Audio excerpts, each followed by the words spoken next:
Chapter 4.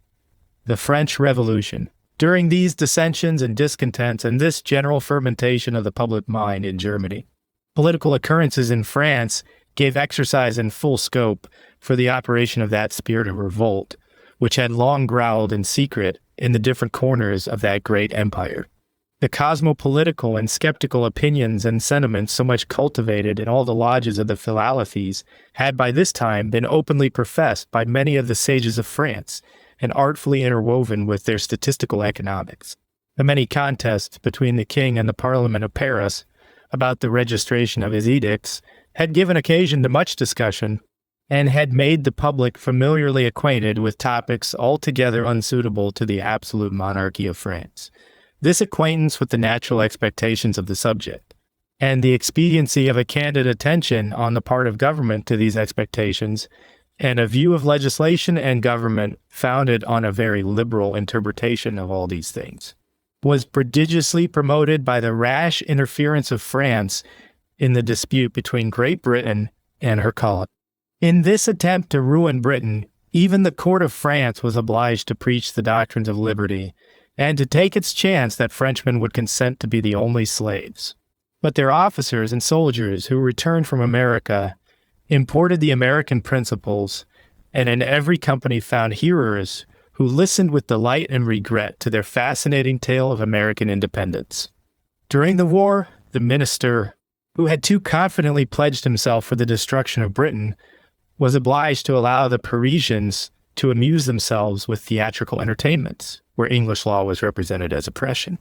And every fretful extravagance of the Americans was applauded as a noble struggle for native freedom. All wished for a taste of that liberty and equality which they were allowed to applaud on the stage. But as soon as they came from the theater into the street, they found themselves under all of their former restraints. The sweet charm had found its way into their hearts, and all the luxuries of France became as dull as common life does to a fond girl when she lays down her novel. In this irritable state of mind, a spark was sufficient for kindling a flame. To import this dangerous delicacy of American growth, France had expended many millions and was drowned in debts. The mad prodigality of the royal family and the court had drained the treasury and forestalled every lever of the revenue. The edicts for new taxes and forced loans were most unwelcome and oppressive. The advocates au Parlement had nothing to do with state affairs, being very little more than barristers in the highest court of justice. And the highest claim of the presidents of this court was to be a sort of humble counselors to the king in common matters. It was a very strange inconsistency in that ingenious nation to permit such people to touch on those state subjects. For, in fact, the King of France was an absolute monarch, and the subjects were slaves. This is the result of all their painful research, notwithstanding that glimmerings of natural justice and of freedom are to be met with in their records. There could not be found in their history so much as a tolerable account of the manner of calling the nation together to learn from the people how their chains would best please their fancy. But all this was against nature, and it was necessary that it should come to an end the first time that the monarch confessed that he could not do everything unless they put the tools into his hands. As things were approaching gradually but rapidly to this condition, the impertinent interference, for so a Frenchman subject of the Grand Monarch must think it, of the advocates of the Parliament of Paris was popular in the highest degree, and it must be confessed that, in general, it was patriotic, however inconsistent with the Constitution. They felt themselves pleading the cause of humanity and natural justice. This would embolden honest and worthy men to speak truth, however unwelcome to the court. In general, it must also be granted that they spoke with caution and with respect to the sovereign powers, and they had frequently the pleasure of being the means of mitigating the burdens of the people. The Parliament of Paris, by this conduct, came to be looked up to as a sort of mediator between the king and his subjects, and as the advocates saw this, they naturally rose in their own estimation far above the rank in which the constitution of their government had placed them. For it must always be kept in mind that the robe was never considered as the dress of a nobleman, although the cassock was. An advocate was merely not a roturier. And though we can hardly conceive a profession more truly honorable than the dispensing of distributive justice, nor any skill more congenial to a rational mind than that of the practical morality which we in theory consider as the light by which they are always conducted. And although even the artificial constitution of France had long been obliged to bow to the dictates of nature and humanity, and confer nobility and even title on such of the professors of the municipal law as had, by their skill and their honorable character, risen to the first offices of their profession, yet the noblesse de la robe never could incorporate with the noblesse du sang, nor even with the noblesse de la pays. The descendants of a Marquis de la Robe never could rise to certain dignities in the church and at court. The avocats de la Parlement felt this, and smarted under the exclusion from court honors. And though they eagerly courted such nobility as they could attain, they seldom omitted any opportunity that occurred during their junior practice of exposing the arrogance of the noblesse and the dominion of the court. This increased their popularity, and in the present situation of things, being certain of support, they went beyond their former cautious bounds, and introduced in their pleading, and particularly in their joint remonstrances against the registration of edicts, all the wire-drawn morality and cosmopolitical jurisprudence, which they had so often rehearsed in the lodges, and which had of late been openly preached by the economists and philosophers. A signal was given to the nation for engaging en masse in political discussion. The notables were called upon to come and advise the king, and the points were laid before them, in which his majesty, infallible till now, acknowledged his ignorance or his doubts. But who were the notables? Were they more knowing than the king, or less in need of instruction? The nation thought otherwise. Nay, the court thought otherwise. For in some of the royal proclamations on this occasion, men of letters were invited to assist with their counsels, and to give what information their reading and experience should suggest as to the best method of convoking the States General, and of conducting their deliberations. When a minister thus solicits advice from all the world how to govern, he most assuredly declares his own incapacity, and tells the people that now they must govern themselves. This, however, was done, and the minister, Neckar the philosopher and philanthropist of Geneva, set the example by sending in his opinion to be laid on the council table with the rest. On this signal, counsel poured in from every garret, and the press groaned with advice in every shape. Ponderous volumes were written for the bishop or the duke, a handsome 8 VA for the notable officer of 18, pamphlets and single sheets for the loungers in the Palais Royal. The fermentation was astonishing, but it was no more than should have been expected from the most cultivated, the most ingenious, and the least bashful nation on earth. All wrote and all read, not contented with bringing forth all the fruits which the illumination of these bright days of reason had raised in such abundance in the conservatories of the philalities, and which had been gathered from the writings of Voltaire, Diderot, Rousseau, Raynal, and C. The patriotic counselors of the notables had ransacked all the writings of former ages. They discovered that France had always been free. One would have thought that they had traveled with Sir John Mandeville in that country, where even the speeches of former times had been frozen, and were now thawing apace under the beams of the sun of reason. For many of these essays were as incongruous and mal apropos as the broken sentences recorded by Mr. Addison in The Spectator, a gentleman who was in Paris at this time, a person of great judgment, and well informed in everything respecting the constitution and present condition of his country, assured me that this invitation, followed by the memorial of Mr. Neckar, operated like an electrical shock. In the course of 4 or 5 days, the appearance of Paris was completely changed. Everywhere one saw crowds, staring at papers pasted on the walls, breaking into little parties, walking up and down the streets, in eager conversation, adjourning to coffee houses, and the conversation in all companies turned to politics alone. And in all these conversations a new vocabulary, where every second word was morality, philanthropy, toleration, freedom, and equalization of property. Even at this early period, persons were listened to without censure or even surprise who said that it was nonsense to think of reforming their government, and that it must be completely changed. In short, in the course of a month, a spirit of licentiousness and a rage for innovation had completely pervaded the minds of the Parisians. The most conspicuous proof of this was the unexpected fate of the Parliament. It met earlier than usual, and to give greater éclat to its patriotic efforts and completely to secure the gratitude of the people, it issued an arret on the present state of the nation, containing a number of resolutions on the different leading points of national liberty. A few months ago, these would have been joyfully received as the Magna Charta of freedom, and really contained all that a wise people should desire. But because the Parliament had some time before given it as their opinion as the Constitutional Council of the Crown, that the states should be convoked on the principles of their last meeting in 1614, which preserved the distinctions of rank, all tea-hair past services were forgotten, all their hard struggle with the former administration, and their unconquerable courage and perseverance, which ended only with their downfall, all were forgotten. And those distinguished members whose zeal and sufferings ranked them with the most renowned heroes and martyrs of patriotism were now regarded as the contemptible tools of aristocracy. A parliament now set in a fiery troubled sky, to rise no more.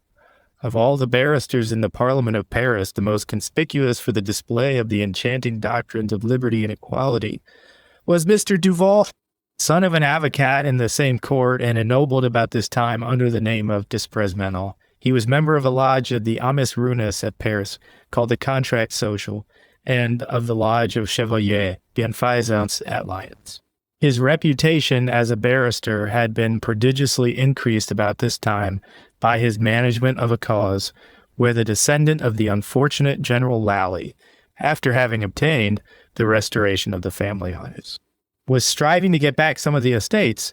Mr. Lally Tollendal had even trained himself to the profession and pleaded his own cause with astonishing abilities. But Desprezmenil had near connections with the family which was in possession of the estates, and opposed him with equal powers and more address. He was on the side which was most agreeable to his favorite topics of declamation, and his pleadings attracted much notice both in Paris and in some of the provincial parliaments. I mention these things with some interest because this was the beginning of that marked rivalship between Lally Tollendal and Desprezmenil, which made such a figure in the journals of the National Assembly. It ended fatally for both. Lally Tollendal was obliged to quit the Assembly when he saw it determined on the destruction of the monarchy and of all civil order, and at last to emigrate from his country with the loss of all his property, and to subsist on the kindness of England. Desprezmenil attained his meridian of popularity by his discovery of the secret plan of the court to establish the Cour Plénière, and ever after this took the lead in all the strong measures of the Parliament of Paris, which was now overstepping all bounds of moderation or propriety, in hopes of preserving its influence after it had rendered itself impotent by an unguarded stroke. Desprezmenil was the first martyr of that liberty and equality which it was now boldly preaching, having voluntarily surrendered himself a prisoner to the officer sent to demand him from the Parliament. He was also a martyr to anything that remained of the very shadow of liberty after the Revolution, being guillotined by Robespierre. I have already mentioned the intrigues of Count Mirabeau at the court of Berlin, and his seditious preface and notes on the anonymous letters on the rights of the Prussian states. He also, while at Berlin, published an essay sur la secte des Illumines, one of the strangest and most impudent performances that ever appeared. He there describes a sect existing in Germany called the Illuminated, and says that they are the most absurd and gross fanatics imaginable, waging war with every appearance of reason and maintaining the most ridiculous superstitions. He gives some account of these and of their rituals, ceremonies, and as if he had seen them all. His sect is a confused mixture of Christian superstitions, Rosicrucian nonsense, and everything that can raise contempt and hatred. But no such society ever existed, and Mirabeau confided in his own powers of deception in order to screen from observation those who were known to be Illuminati, and to hinder the rulers from attending to their real machinations. By means of this ignis fatuus of his own brain, he knew perfectly that the Illuminati were of a stamp diametrically opposite, for he was illuminated by Mauvion long before. He gained his point in some measure, for Nicolai and others of the junto immediately adopted the whim and called them obscurantum, and joined with Mirabeau in placing on the list of obscurantum several persons whom they wished to make ridiculous. Mirabeau was not more discontented with the court of Berlin for the small regard it had testified for his eminent talents than he was with his own court, or rather with the minister Cologne, who had sent him thither. Cologne had been greatly dissatisfied with his conduct at Berlin, where his self-conceit and his private projects had made him act in a way almost contrary to the purposes of his mission. Mirabeau was therefore in a rage at the minister, and published a pamphlet in which his celebrated memorial on the state of the nation and the means of relieving it was treated with the utmost severity of reproach. And in this contest his mind was wrought up to that violent pitch of opposition which he ever after maintained. To be noticed and to lead were his sole objects, and he found that taking the side of the discontented was the best field for his eloquence and restless ambition. Yet there was no man that was more devoted to the principles of a court than Count Mirabeau, provided he had a share in the administration. And he would have obtained it if anything moderate would have satisfied him, but he thought nothing worthy of him but a place of active trust, and a high department. For such offices all knew him to be totally unfit. He wanted knowledge of great things, and was learned only in the bustling detail of intrigue, and any time would sacrifice everything to have an opportunity of exercising his brilliant eloquence, and indulging his passion for satire and reproach. The greatest obstacle to his advancement was the abject worthlessness of his character, what we usually call profligacy, debauchery, gaming, impiety, and every kind of sensuality were not enough. He was destitute of decency in his vices. Tricks which would disgrace a thief-catcher were never boggled at in order to supply his expenses. For instance, his father and mother had a process of separation. Mirabeau had just been liberated from prison for a gross misdemeanor, and was in want of money. He went to his father, sided with him in invectives against his mother, and for 100 guineas wrote his father's memorial for the court. He then went to his mother, and by a similar conduct got the same sum from her, and both memorials were presented. Drinking was the only vice in which he did not indulge. His exhausted constitution did not permit it. His brother, the Viscount, on the contrary, was apt to exceed in jollity. One day the Count said to him, "How can you, brother, so expose yourself?"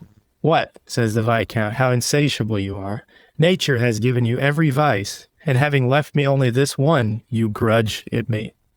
When the elections were making for the States General, he offered himself a candidate in his own order at Aix, but he was so abhorred by the noblesse that they not only rejected him, but even drove him from their meetings. This affront settled his measures, and he determined on their ruin. He went to the Commons, disclaimed his being a gentleman, sat up a little shop in the marketplace of Aix and sold trifles, and now, fully resolved what line he should pursue, he courted the Commons by joining in all their excesses against the noblesse, and was at last returned a member of the Assembly. From this account of Mirabeau, we can easily foretell the use he would make of the illumination which he had received in Germany. Its grand truths and just morality seem to have had the same effects on his mind as on that of Weishaupt or Bard. In the year 1768, Mirabeau, in conjunction with the Duc de Lauzun and the Abbé Perigord, afterwards Bishop of Autun, the man so puffed in the national assemblies as the brightest pattern of humanity, reformed a lodge of Philateles in Paris, which met in the Jacobin College or convent. It was one of the Amiens Brunis, which had now rid itself of all the insignificant mysticism of the sect. This was now become troublesome, and took up the time which would be much better employed by the Chevalier du Soleil and other still more refined champions of reason and universal citizenship. Mirabeau had imparted to it some of that illumination which had beamed upon him when he was in Berlin. In 1788, he and the abbé were wardens of the lodge. They found that they had not acquired all the dexterity of management that he understood was practiced by his brethren in Germany for keeping up their connection and conducting their correspondence. A letter was therefore sent from this lodge, signed by these two gentlemen, to the brethren in Germany, requesting their assistance and instruction. In the course of this year, and during the sitting of the notables, a deputation was sent from the German Illuminati to catch this glorious opportunity of carrying their plan into full execution with the greatest eclat. Nothing can more convincingly demonstrate the early intentions of a party, and this a great party in France, to overturn the Constitution completely and plant a democracy or oligarchy on its ruins. The Illuminati had no other object. They accounted all princes usurpers and tyrants, and all privileged orders their abettors. They intended to establish a government of morality, as they called it, sit-in regiment, where talents and character, to be estimated by their own scale and by themselves, should alone lead to preferment. They meant to abolish the laws which protected property accumulated by long-continued and successful industry, and to prevent for the future any such accumulation, they intended to establish universal liberty and equality, the imprescriptible rights of man. At least they pretended all this to those who were neither magi or regentes. And as necessary preparations for all this, they intended to root out all religion and ordinary morality, and even to break the bonds of domestic life by destroying the veneration for marriage vows, and by taking the education of children out of the hands of the parents. This was all that the Illuminati could teach, and this was precisely what France has done. I cannot proceed in the narration without defiling the page with the detested name of Orleans, stained with everything that can degrade or disgrace human nature. He only wanted illumination to show him in a system all the opinions, dispositions, and principles which filled his own wicked heart. This contemptible being was illuminated by Mirabeau and has shown himself the most zealous disciple of the order.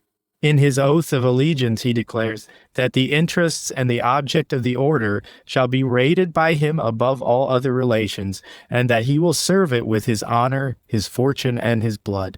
He has kept his word and has sacrificed them all, and he has been treated in the true spirit of the order, used as a mere tool, cheated and ruined. For I must now add that the French borrowed from the Illuminati a maxim unheard of in any other association of banditti, viz. That of cheating each other. As the managers had the sole possession of the higher mysteries, and led the rest by principles which they held to be false, and which they employed only for the purpose of securing the cooperation of the inferior brethren, so Mirabeau, Cise, Pétion, and others led the Duke of Orleans at first by his wicked ambition, and the expectation of obtaining that crown which they intended to break in pieces, that they might get the use of his immense fortune, and of his influence on the thousands of his depending sycophants, who ate his bread and pandered to his gross appetites. Although we very soon find him acting as an Illuminatus, we cannot suppose him so lost to common sense as to contribute his fortune and risk his life, merely in order that the one should be afterwards taken from him by law, and the other put on a level with that of his groom or his pimp. He surely hoped to obtain the crown of his indolent relation. And indeed Mirabeau said to Bergasse that when the project was mentioned to the Duke of Orleans, he received it with all possible graciousness, avec toute l'aigresse imaginable. He courted popularity with an indecency and folly that nothing can explain but a mad and fiery ambition which blinded his eyes to all consequences. This is put out of doubt by his behavior at Versailles on the dreadful 5th and 6th of October, 1789. The depositions at the Châtelet prove in the most incontestable manner that during the horrors of those 2 days he was repeatedly seen, and that whenever he was recognized by the crowd, he was huzzed with Vive Orleans, Vive Notre Roi, and see. He then withdrew and was seen in other places. While all about the unfortunate royal family were in the utmost concern for their fate, he was in gay humor, chatting on indifferent subjects.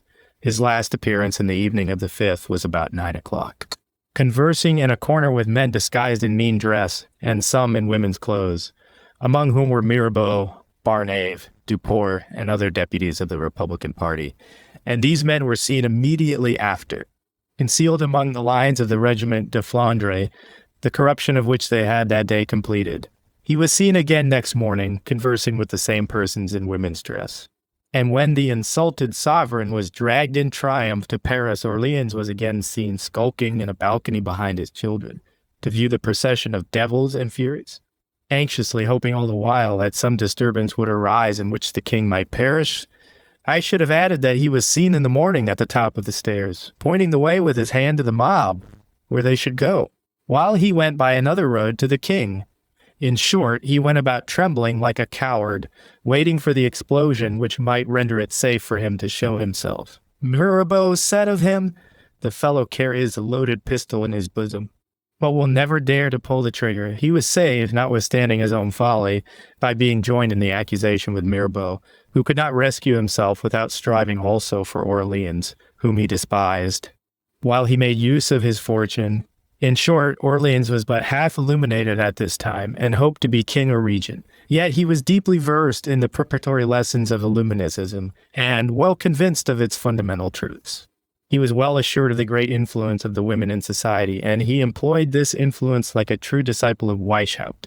Above 300 nymphs from the purlieus of the Palais Royal were provided with écus and louis d'ors by his grand procureur, the abbessias, and were sent to meet and to illuminate the 2 battalions of the Regiment de Flandre, who were coming to Versailles for the protection of the royal family.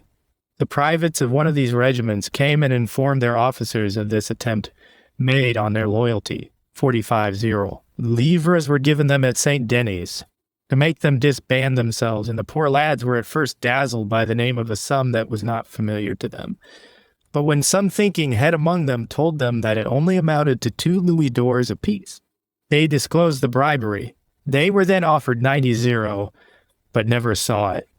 Depositions at the Chalet, number 317. Mademoiselle Thérouin, the favorite of the day, at the Palais Royal, was the most active person of the armed mob from Paris, dressed in Amazon, with all the elegance of the opera, and turned many young heads that day, which were afterwards taken off by the guillotine. The Duke of Orleans acknowledged, before his death, that he had expended above 50-0 sterling in corrupting the guards' front closes. The armed mob, which came from Paris to Versailles on the 5th of October, importuning the king for bread, had their pockets filled with crown pieces, and Orleans was seen on that day by 2 gentlemen with a bag of money so heavy that it was fastened to his clothes with a strap to hinder it from being oppressive, and to keep it in such a position that it should be accessible in an instant. See the depositions at the Chalet, number 177.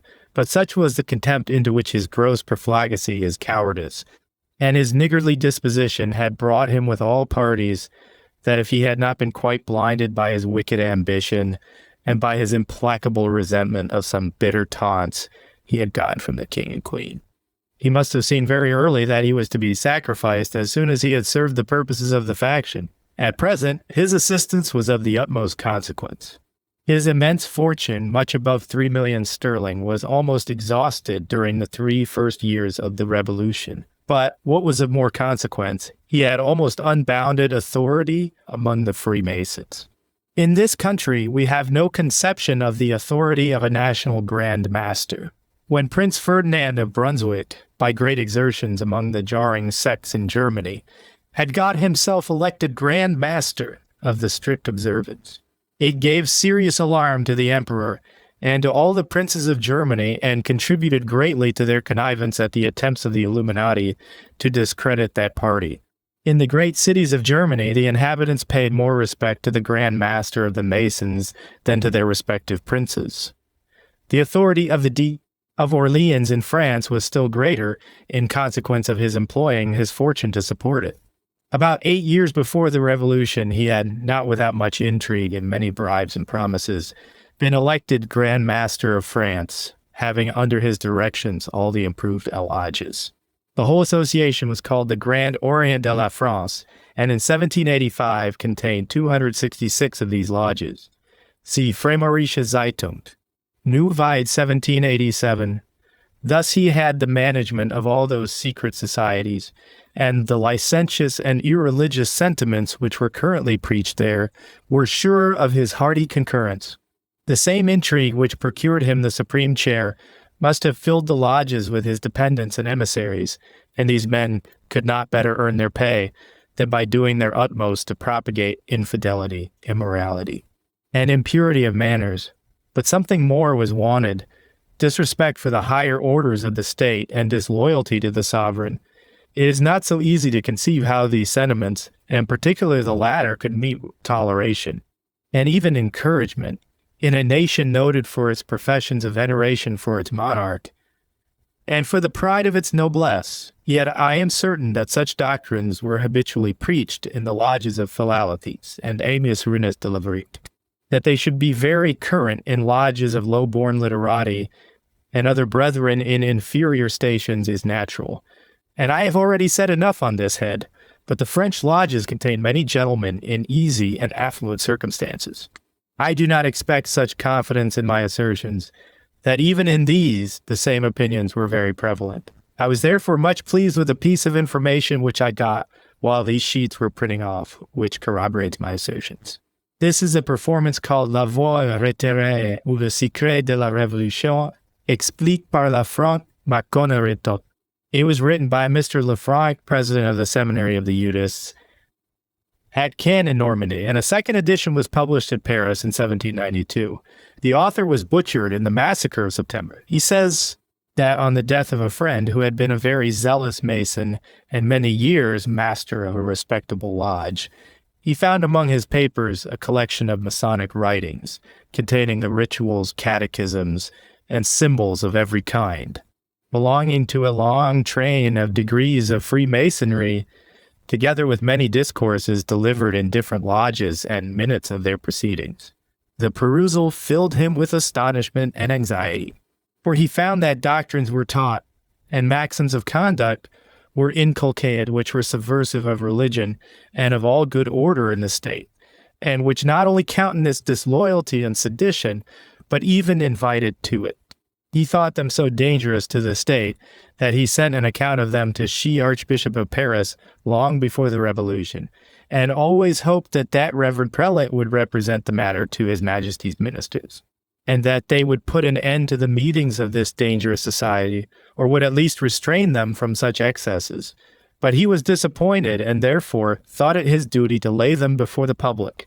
Had the good man been spared but a few months, his surprise at this neglect would have ceased. For on the 19th of November 1793, the Archbishop of Paris came to the bar of the assembly, accompanied by his vicar and 11 other clergymen, who there renounced their Christianity and their clerical vows, acknowledging that they had played the villain for many years against their consciences, teaching what they knew to be a lie, and were now resolved to be honest men. The vicar indeed had behaved like a true Illuminati some time before, by running off with another man's wife and his strong box. None of them, however, seemed to have attained the higher mysteries, for they were all guillotined not long after. Mr. Lafranc says expressly that this shocking perversion of Freemasonry to seditious purposes was, in a great measure, but a late thing, and was chiefly brought about by the agents of the Grand Master, the Duke of Orleans. He was, however, of opinion that the whole Masonic fraternity was hostile to Christianity and to good morals, and that it was the contrivance of the great schismatic Faustus Socinus, who, being terrified by the fate of Serratus at Geneva, fell on this method of promulgating his doctrines among the great in secret. This opinion is but ill supported and is incompatible with many circumstances in Freemasonry, but is out of our way at present. Mr. Lafranc then takes particular notice of the many degrees of chivalry cultivated in the lodges, and shows how, by artful changes in the successive explanations of the same symbols, the doctrines of Christianity and of all revealed religion are completely exploded, and the philosopher Inconnu becomes at last a professed atheist. He then takes notice of the political doctrines which are in like manner gradually unfolded, by which patriotism and loyalty to the prince are declared to be narrow principles, inconsistent with universal benevolence, and with the native and imprescriptible rights of man. Civil subordination is actual oppression, and princes are ex officio usurpers and tyrants. These principles he fairly deduces from the catechisms of the Chevalier du Soleil and of the philosophy Canoe. He then proceeds to notice more particularly the intrigues of the Duke of Orleans. From these it appears evident that his ambitious views and hopes had been of long standing, and that it was entirely by his support and encouragement that seditious doctrines were permitted in the lodges. Many noblemen and gentlemen were disgusted and left these lodges, and advantage was taken of their absence to improve the lodges still more. That is to make them still more anarchical and seditious. Numbers of paltry scribblers who haunted the palace royal were admitted into the lodges and there vented their poisonous doctrines. The Duke turned his chief attention to the French Guard, introducing many of the privates and inferior officers into the obscure and even the more respectable lodges, so that the officers were frequently disgusted in the lodges by the insolent behavior of their own soldiers under the mask of Masonic brotherhood and equality, and this behavior became not unfrequent even out of doors. He asserts with great confidence that the troops were much corrupted by these intrigues, and that when they sometimes declared on service that they would not fire on their brethren, the phrase had a particular reference to their Masonic fraternity, because they recognized many of their brother Masons in every crowd, and the corruption was by no means confined to Paris and its neighborhood, but extended to every place in the kingdom where there was a municipality and a Mason lodge.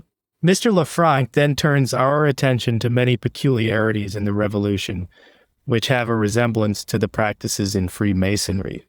Not only was the arch-rebel, the Duke of Orleans, the Grand Master, but the chief actors in the Revolution, Mirabeau, Condorcet, Rochefoucauld, and others, were distinguished office-bearers in the great lodges. He says that the distribution of France into departments, districts, circles, cantons, and see is perfectly similar, with the same denominations, to a distribution which he had remarked in the correspondence of the Grand Orient. The president's hat in the National Assembly is copied from that of a venerable Grand Maître. The scarf of a municipal officer is the same with that of a brother apprentice. When the Assembly celebrated the Revolution in the cathedral, they accepted of the highest honors of Masonry by passing under the arch of steel formed by the drawn swords of two ranks of brethren. Also, it is worthy of remark that the National Assembly protected the meetings of Freemasons, while it peremptorily prohibited every other private meeting. The obligation of laying aside all stars, ribbons, crosses, and other honorable distinctions under the pretext of fraternal equality was not merely a prelude, but was intended as a preparation for the destruction of all civil distinctions, which took place almost at the beginning of the Revolution, and the first proposal of a surrender, says Mr. Lefranc, was made by a zealous Mason. He farther observes that the horrible and sanguinary oaths, the daggers, death's heads, crossbow, the imaginary combats with the murderers of Hiram, and many other gloomy ceremonies, have a natural tendency to harden the heart, to remove its natural disgust at deeds of horror, and have paved the way for those shocking barbarities which have made the name of Frenchman abhorred over all. These deeds were indeed perpetrated by a mob of fanatics, but the principles were promulgated and fostered by persons who style themselves philosophers. I cannot help observing that it is perfectly similar to the arrangement and denominations which appear in the secret correspondence of the Bavarian Illuminati. I see more evidence of these important facts in another book just published by an emigrant gentleman, Mr. Latouche. He confirms my repeated assertions that all the religious and seditious doctrines were the subjects of repeated harangues in the Mason lodges, and that all the principles of the Revolution, by which the public mind was, as it were, set on fire, were nothing but enthusiastic amplifications of the commonplace cant of Freemasonry, and arose naturally out of it. He even thinks that this must of necessity be the case in every country where the minds of the lower classes of the state are in any way considerably fretted or irritated. It is almost impossible to avoid being drawn into this vortex whenever a discontented mind enters into a Mason lodge. The stale story of brotherly love, which at another time would only lull the hearer asleep, now makes him prick up his ears and listen with avidity to the silly tale, and he cannot hinder fretting thoughts from continually rankling in his mind. Mr. Latouche says expressly that notwithstanding the general contempt of the public for the Duke of Orleans, his authority as Grand Master of the Masons gave him the greatest opportunity that a seditious mind could desire for helping forward the Revolution. He had ready to his hand a connected system of hidden societies, protected by the state, habituated to secrecy and artifice, and already tinged with the very enthusiasm he wished to inspire. In these, He formed political committees into which only his agents were admitted. He filled the lodges with the French guards whom he corrupted with money and hopes of preferment, and by means of the Abbé Sieyes and other emissaries.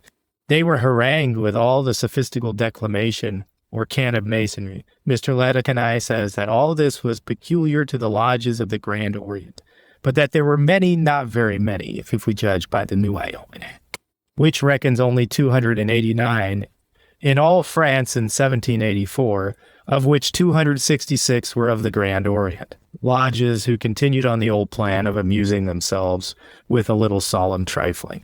He coincides with Mr. Lefranc in the opinion that the awful and gloomy rituals of masonry, and particularly the severe trials of confidence and submission, must have a great tendency to harden the heart and fit a man for atrocious actions.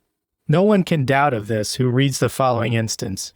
A candidate for reception into one of the highest orders, after having heard many threatenings denounced against all who should betray the secrets of the order, was conducted to a place where he saw the dead bodies of several who were said to have suffered for their treachery. He then saw his own brother tied hand and foot, begging his mercy and intercession. He was informed that this person was about to suffer the punishment due to this offense, and that it was reserved for him, the candidate, to be the instrument of this just vengeance, and that this gave him an opportunity of manifesting that he was completely devoted to the order. It being observed that his countenance gave signs of inward horror, the person in bonds imploring his mercy all the while, he was told that in order to spare his feelings, a bandage should be put over his eyes. A dagger was then put into his right hand, and being hoodwinked, his left hand was laid upon the palpitating heart of the criminal, and he was then ordered to strike. He instantly obeyed, and when the bandage was taken from his eyes, he saw that it was a lamb that he had stabbed. Surely such trials and such wanton cruelty are fit only for training conspirators. Mr. Latouche adds that when he had been initiated, an old gentleman asked him what he thought of the whole. He answered, "A great deal of noise, and much nonsense." "Nonsense," said the other. "Don't judge so rashly, young man. I have worked these 25 years, and the farther I advanced, it interested me the more, but I stopped short, and nothing shall prevail on me to advance a step farther." In another conversation, the gentleman said, "I imagine that my stoppage was owing to my refusal, about 9 years ago, to listen to some persons who made to me, out of the lodge, proposals which were seditious and horrible. For ever since that time I have remarked that my higher brethren treat me with a much greater reserve than they had done before, and that, under the pretext of further instruction, they have labored to confute the notions which I had already acquired, by giving some of the most delicate subjects a different turn. I saw that they wanted to remove some suspicions which I was beginning to form concerning the ultimate scope of the whole. I imagine that these observations will leave no doubt in the mind of the reader with respect to the influence of the secret fraternity of Freemasonry in the French Revolution, and that he will allow it to be highly probable that the infamous Duke of Orleans had, from the beginning, entertained hopes of mounting the throne of France. It is not my province to prove or disprove this point, only I think it no less evident, from many circumstances in the transactions of those tumultuous days, that the active leaders had quite different views, and were impelled by fanatical notions of democratic felicity, or more probably by their own ambition to be the movers of this vast machine, to overturn the ancient government and erect a republic of which they hoped to be the managers. Mirabeau had learned, when in Germany, that the principles of anarchy had been well digested into a system, and therefore wished for some instruction as to the subordinate detail of the business, and for this purpose requested a deputation from the Illuminati. The depositions at the Châtelet, which I have already quoted, give repeated and unequivocal proofs that he, with a considerable number of the deputies of the National Assembly, had formed this plot before the 5th of October 1789. That trial was conducted in a strange manner, partly out of respect for the royal family, which still had some hearts affectionately attached to it, and to the monarchy, and partly by reason of the fears of the members of this court. There was now no safety for any person who differed from the opinion of the frantic populace of Paris. The chief points of accusation were written in a schedule which is not published, and the witnesses were ordered to depose on these in one general yes or no. so that it is only the least important part of the evidence that has been printed. I am well informed that the whole of it is carefully preserved and will one day appear. In such a cause as this, we may be certain that no ordinary person would be sent. One of the deputies was Emilius, the next person in the order to Spartacus and Philo. His worldly name was Johann J.C. Bode at Weimar, privy councillor to the Prince of Hesse-Darmstadt. See Fragmente der Biographie des Verstorbenen Freiherr Bode in Weimar mit zuverlässigen Urkunde et Ephorium, 1795 dort. See also Endliches Schickfall der Freimaurerei, 1794, also Wiener Zeitschrift for 1793. This person has played a principal part in the whole scheme of illumination. He was a person of considerable and showy talents as a writer. He had great talents for conversation and had kept good company. With respect to his mystical character, his experience was great. He was one of the Templar Masons, and among them was Eques Aurelius Convallium. He had speculated much about the origin and history of Masonry, and when at the Wilhelmsbad Convention, was converted to Illuminism. He was the great instigator of Nicolai, Gedecht, and Biester to the hunt after Jesuits, which so much occupied them, and suggested to Nicolai his journey through Germany. Luxenring, whom I mentioned before, was only the letter carrier between Bode and these three authors. He was just such a man as Weishaupt wished for, his head filled with Masonic fanaticism, attaching infinite importance to the frivolities of Masonry, and engaged in an enthusiastic and fruitless research after its origin and history. He had collected, however, such a number of archives, as they were called, of Freemasonry, that he sold his manuscript to the Duke of Saxe-Gotha, into whose service Weishaupt engaged himself when he was driven from Bavaria. For $150, this little anecdote shows the high importance attributed to those matters by persons of whom we should expect better things. Bode was also a most determined and violent materialist. Besides all these qualities so acceptable to the Illuminati, he was a discontented Templar Mason, having been repeatedly disappointed of the preferment which he thought himself entitled to. When he learned that the first operations of the Illuminati were to be to obtain his sole direction of the Mason lodges and of the whole fraternity, his hopes revived of rising to some of the commanderies, which his enthusiasm, or rather fanaticism, had made him hope to see one day regained by the order. But when he found that the next and favorite object was to root out the strict observance altogether, he started back. But Philo saw that the understanding, shall we call it, that can be dazzled with one whim, may be dazzled with another, and he now attached him to Illuminatism by a magnificent display of a world ruled by the order, and conducted to happiness by means of liberty and equality. This did the business, as we see by the private correspondence, where Philo informed Spartacus of his first difficulties with Emilius. Emilius was gained over in August 1782, and we see by the same correspondence that the greatest affairs were soon entrusted to him. He was generally employed to deal with the great. When a graf or a baron was to be wheedled into the order, Emilius was the agent. He was also the chief operator in all their contests with the Jesuits and the Rosicrucians. It was also Bode that procured the important accession of Nicolai to the order. This he brought about through Luxenring. And lastly, his numerous connections among the Freemasons, together with Nigge's influence among them, enabled the Illuminati to worm themselves into every lodge, and at last gave them almost the entire command of the fraternity. Such was the first of the deputies to France. The other was a Mr. Busha, called in the order Bayard, therefore probably a man of respectable character, for most of Spartacus's names were significant like his own. He was a military man, lieutenant colonel, in the service of Hesse-Darmstadt. This man also was a discontented Templar Mason, and his name in that fraternity had been Equi Funibus Erema. He was illuminated by Nigge. He had also been unsuccessful both at court and in the field, in both of which situations he had been attempting to make a distinguished figure. He, as well as Bode, were immersed in debts. They were therefore just in the proper temper for cosmopolitical enterprise. They went to Paris in the end of 1788, while the notables were sitting, and all Paris was giving advice. The alarm that was raised about animal magnetism, which was indeed making much noise at that time, and particularly at Paris, was assigned by them as the great motive of the journey. but he also said that he was anxious to learn what were the corrections made on the system of the Chevalier Bienfaisance. They had taken that name at first to screen themselves from the charges against them under the name of Templars. They had corrected something in their system when they took the name Philalethees. And now when the schisms of the Philalethees were healed, and the brethren again united under the name of Amos Ruinus, he suspected that Jesuits had interfered.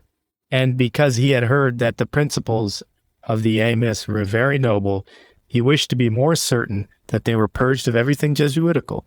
The deputies accordingly arrived at Paris and immediately obtained admission into these two fraternities. They found both of them in the ripe estate for illumination, having shaken off all the cabalistical, chemical, and mystical whims that had formerly disturbed them and would now take up too much of their time.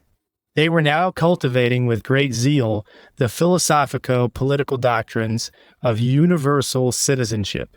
Their leaders, to the number of 20, are mentioned by name in the Berlin Monaschrift for 1785, and among them are several of the first actors in the French Revolution. But this is nothing distinctive because persons of all opinions were Masons. To prevent interruptions, I may just mention here the authorities for this journey and cooperation of the two deputies. 1. Ein wichtiger Ausschluss über eine noch wenig bekannte Veranlassung der Französischen Revolution. In the Vienna Zeitschrift for 1793, p. 145-2. Ähnliches Schicksal des Freimaurerordens, Ordens, 1794, p. 19-3. Neueste Arbeitung des Spartacus and Philo Munich, 1793, p. 151-54-4. Historische Nachrichten über die Franc Revolution 1792 von Gertaner Varby Olak 5. Revolutions Almanach for 1792 4. Göttingen Verlag 6. Beitrag zur Biografie des Verstorbenen Freiherr Bode 1794 7. Magasin des Literatur et Kunst for 1792 3, 4, and C. The Amos Runas were little behind the Illuminati in everything that was irreligious and anarchical, and had no inclination for any of the formalities of ritual, and they were already fit for the higher mysteries and only wanted to learn the methods of business, which had succeeded so well in spreading their doctrines and maxims over Germany. Besides, their doctrines had not been digested into a system, nor had the artful methods of leading on the pupils from bad to worse been practiced. For hitherto each individual had vented in the lodges his own opinions to unburden his own mind, and the brethren listened for instruction and mutual encouragement.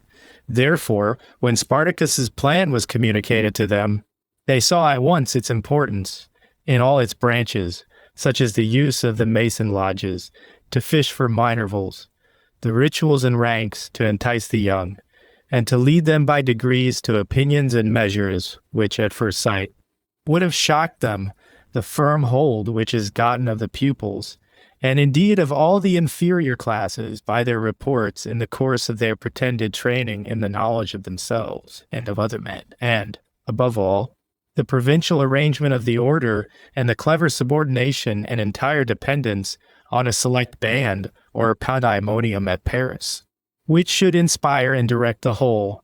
I think, although I have not expressed assertions of the fact from the subsequent conduct of the French revolters, that even at this early period, there were many in those societies who were ready to go every length proposed to them by the Illuminati, such as the abolition of royalty and of all privileged orders as tyrants by nature, the annihilation and robbery of the priesthood, the rooting out of Christianity, and the introduction of atheism or a philosophical chimera, which they were to call religion.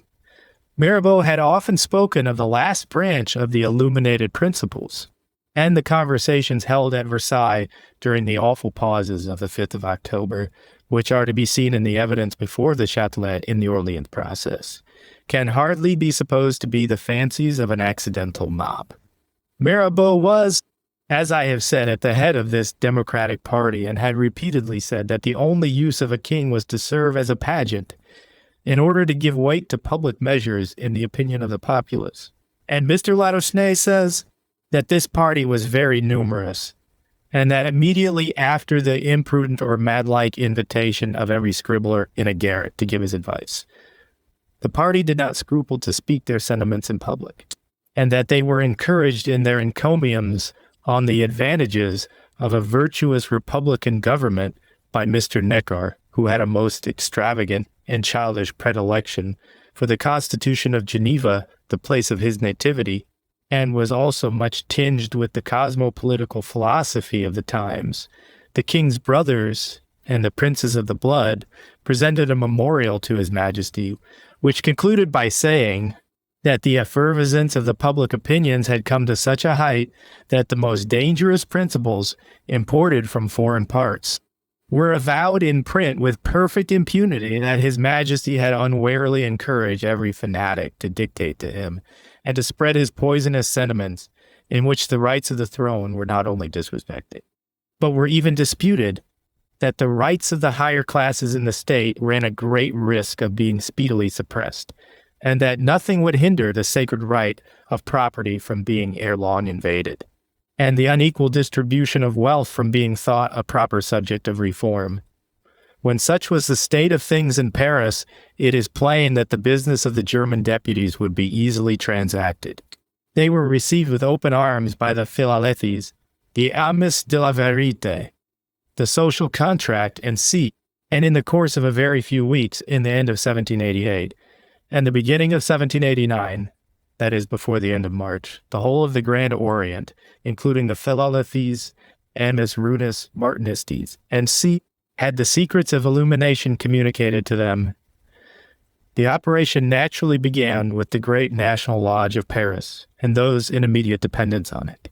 It would also seem from many circumstances that occurred to my observation that the lodges in Alsace and Lorraine were illuminated at this time, and not long before, as I had imagined. Strasbourg, I know, had been illuminated long ago, while Philo was in the order. A circumstance strikes me here as of some moment. The sects of Philalethees and Amis Runis were refinements engrafted on the system of the Chevaliers Bienfaisant and Set Lion. Such refinements never failed to be considered as a sort of heresy, and the professors will be held with a jealous and unfriendly eye by some who will pride themselves on adhering to the old faith, and the greater the success of the heresy, the greater will be the animosity between the parties. May not this help to explain the mutual hatred of the Parisians and the Lyonnais, which produced the most dreadful atrocities ever perpetrated on the face of the earth, and made a shambles and a desert of the finest city of France? The first proceeding by the advice of the deputies was the formation of a political committee in every lodge. This committee corresponded with the distant lodges, and in it were discussed and settled all the political principles which were to be inculcated on the members. The author of the newest Arbitrum says expressly that he was thoroughly instructed in this, that it was given in charge to these committees to frame general rules, and to carry through the great plan, grand over, of a general overturning of religion and government. The principal leaders of the subsequent revolution were members of these committees. Here were the plans laid, and they were transmitted through the kingdom by the corresponding committees. Thus were the stupid Bavarians, as the French were once pleased to call them, their instructors in the art of overturning the world. The French were indeed the first who put it in practice. These committees arose from the Illuminati in Bavaria, who had by no means given over working, and these committees produced the Jacobin Club. It is not a frivolous remark that the Masonic phrase of the persons who wish to address the brethren, FSG demande la parole, which the FS reports to the VGM, and which he announces to the brethren thus, Mas frères, frère-tel demande la parole lui est accordée, is exactly copied by the Jacobin Club. There is surely no natural connection between Freemasonry and Jacobinism, but we seek to link Illuminatism. The office-bearers of one of the lodges of Philalethees in Paris were Martin Willermoes, who had been deputy from the Chevalier Bienfaisance to the Willemsbad Convention, Chap Minute de la Henrière, and Savetier de Lange. In another, the Contract Social, the political committee consisted of Lafayette, Condorcet, Pétion, Dorlin, Abbé Bartholès d'Aiguillon, Bailly Marc de la Salle d'Espresmenil. This particular lodge had been founded and conducted by one de Loutre, an adventurer and cheat of the first magnitude, who sometimes made a figure and at other times was without a shilling. At this very time, he was a spy attached to the office of the police of Paris. The Duke of Orleans was warden of the lodge. The Abbé Sieyès was a brother orator, but not of this lodge, nor, I think, of the former. It was probably of the one conducted by Mirabeau and the Abbé Périgord. But it appears from the piece from which I am at present borrowing that Sieyès was present in the meetings of both lodges, probably as visiting brother, employed in bringing them to common measures. I must observe that the subsequent conduct of some of these men does not just accord with my conjecture, that the principles of the Illuminati were adopted in their full extent. But we know that the Bavarian brethren were not equally illuminated, and it would be only copying their teachers if the cleverest of these, their scholars, should hold a sanctum sanctorum among themselves, without inviting all to the conference. Observe, too, that the chief lesson which they were now taking from the Germans, was the method of doing business, of managing their correspondence, and of procuring and training pupils. A Frenchman does not think that he needs instruction in anything like principle or science. He is ready on all occasions to be the instructor. Mine it was, I think, at this time a player. He was son of a surgeon at Nantes, robbed his father and fled, enlisted in Holland, deserted and became smuggler, was taken and burnt in the hand, became player and married an actress, then became priest and was made Bishop of Nantes by Castard and Inns. Discharge of a debt of 500 Mr. Latagny often saw Custard kneel to him for benediction. It cannot be supposed that he was much venerated in his pontificals in his native city. It seems minute is the call of the children to a kitten. This was prohibited at Nantes, and many persons whipped for the freedom used with his name. I am told that he now, or very lately, keeps the best company and lives in elegance and affluence in London. Augur scenobatis medicus magus omnia novit graculus isuriens, in coelum chusoris ibit, ingenium volex audacia perdita, sermo promptus, tall sciences. Thus were the lodges of France converted in a very short time into a set of secret, affiliated societies, corresponding with the mother lodges of Paris, receiving from thence their principles and instructions, and ready to rise up at once when called upon to carry on the great work of overturning the state. Hence it has arisen that the French aimed in the very beginning at overturning the whole world. In all the revolutions of other countries, the schemes and plots have extended no farther than the nation where they took their rise. But here we have seen that they take in the whole world. They have repeatedly declared this in their manifestos, and they have declared it by their conduct. This is the very aim of the Illuminati. Hence, too, may be explained how the revolution took place in a moment in every part of France. The revolutionary societies were early formed and were working in secret before the opening of the National Assembly, and the whole nation changed and changed again and again as if by beat of drum. Those duly initiated in this mystery of iniquity were ready everywhere at a call, and we see Weishaupt's wish accomplished in an unexpected degree, and the debates in a club giving laws to solemn assemblies of the nation, and all France bending the neck to the city of Paris. The members of the club are Illuminati, and so are a great part of their correspondence. Each operates in the state as a minerval would do in the order, and the whole goes on with systematic regularity. The famous Jacobin Club was just one of those lodges, as has been already observed. And as, among individuals, one commonly takes the lead, and contrives for the rest, so it has happened on the present occasion, that this lodge, supported by Orleans and Mirabeau, was the one that stepped forth and showed itself to the world, and thus became the oracle of the party. And all the rest only echoed its discourses, and at last allowed it to give law to the whole, and even to rule the kingdom. It is to be remarked, too, that the founders of the club at Mentz were Illuminati, relic begeben 1793, 448, before the Revolution, and corresponded with another lodge at Strasbourg, and these two produced mighty effects during the year 1790 in a performance called Memoires Posthumes de Castine. It is said that when that general was bending his course to Holland, the Illuminati at Strasbourg, Worms, and Speyer immediately formed clubs and invited him into that quarter, and by going to Mentz and encouraging their brethren in that city, They raised a party against the garrison and actually delivered up the place to the French army. A little book just now printed with the title Paragraphan says that Zimmerman, of whom I have spoken more than once, went to France to preach liberty. He was employed as a missionary of revolution in Alsace, where he had formerly been a most successful missionary of Illuminism. Of his former proceedings, the following is a curious anecdote. He connected himself with a highly accomplished and beautiful woman whose conversation had such charms that he says she gained him near 100 converts in Spire alone. Some persons of high rank and great exterior dignity of character had felt more tender impressions, and when the lady informed them of certain consequences to their reputation, they were glad to compound matters with her friend Mr. Zimmerman, who either passed for her husband or took the scandal on himself. He made above 1,500 louis d'ors in this way.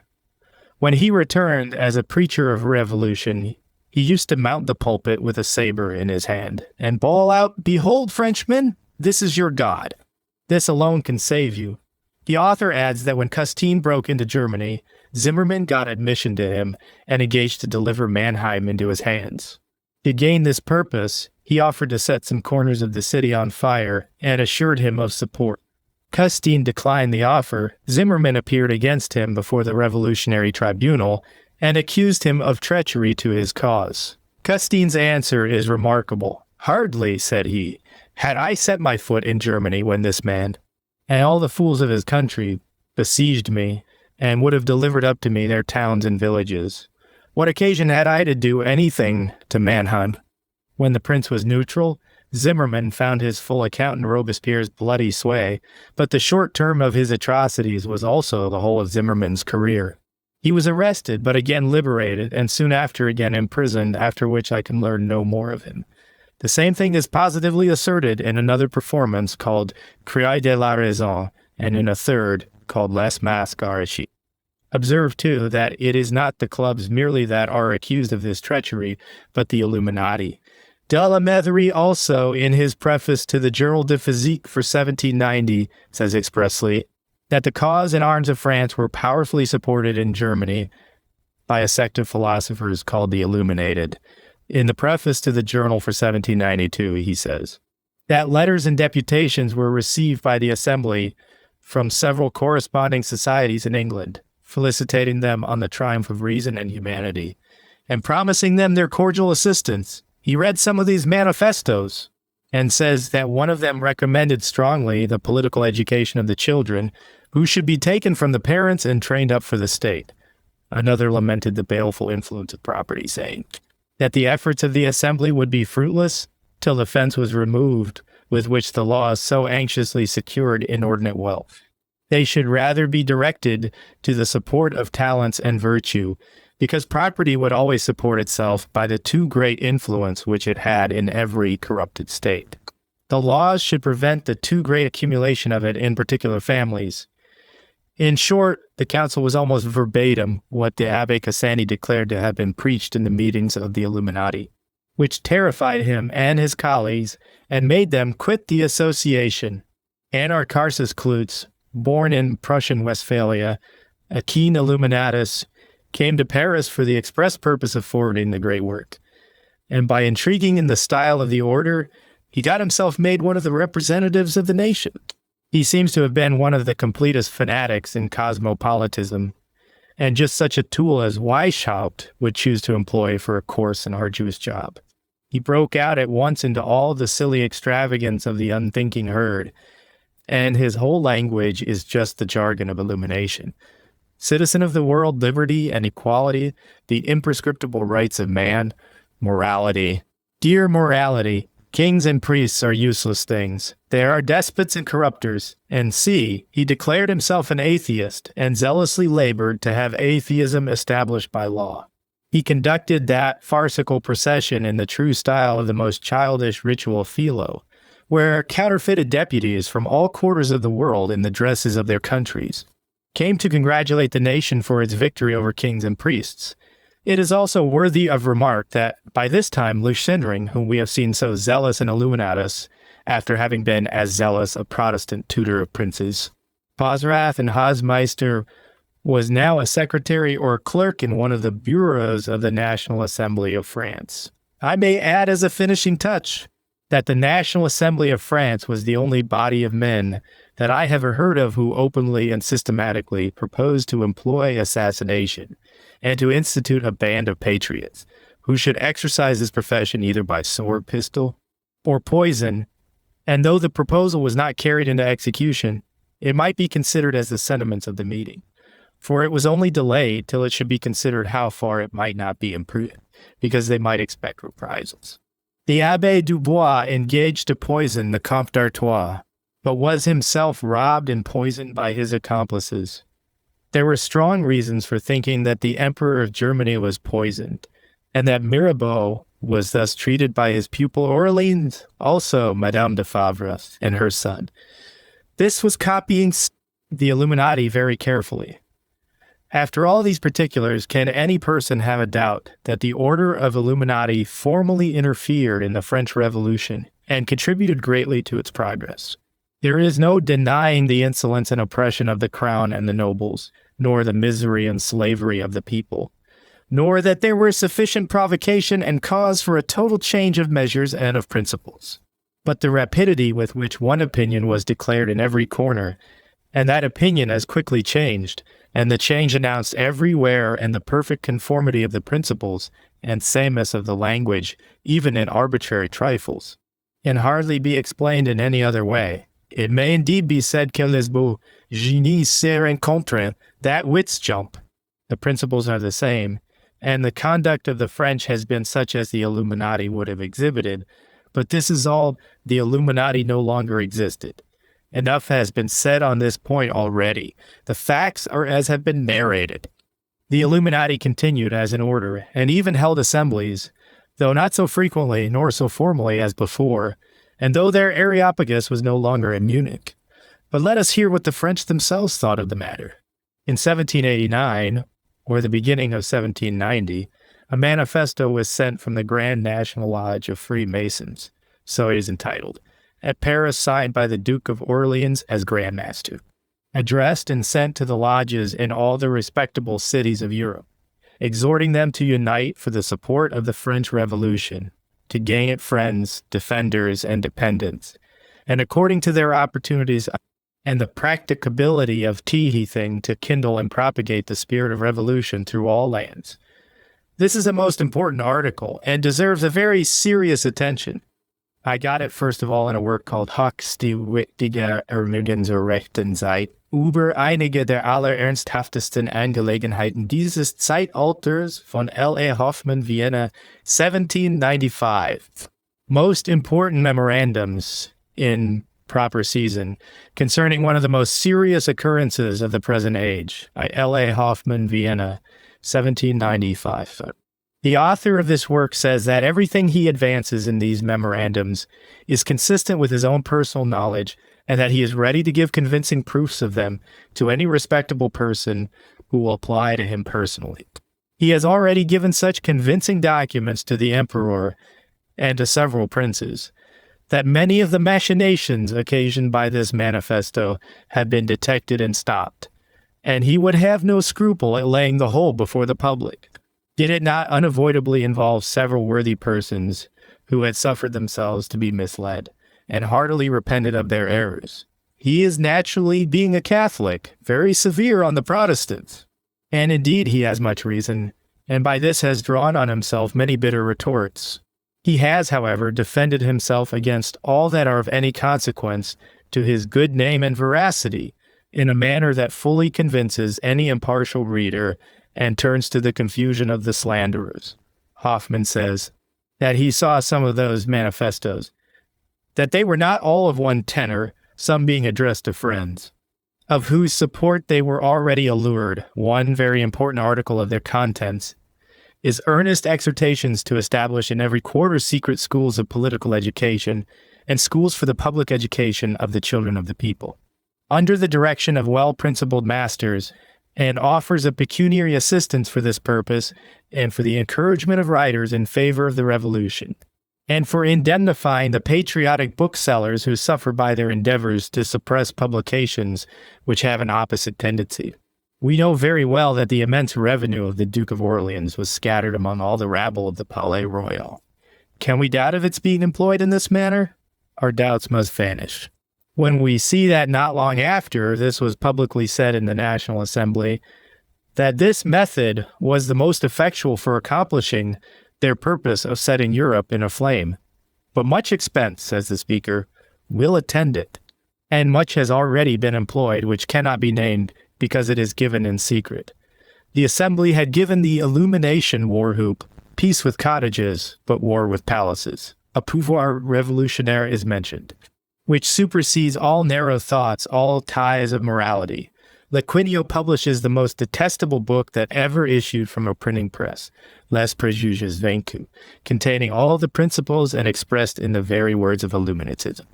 Hoffmann says that the French propaganda had many emissaries in Vienna, and many friends whom he could point out.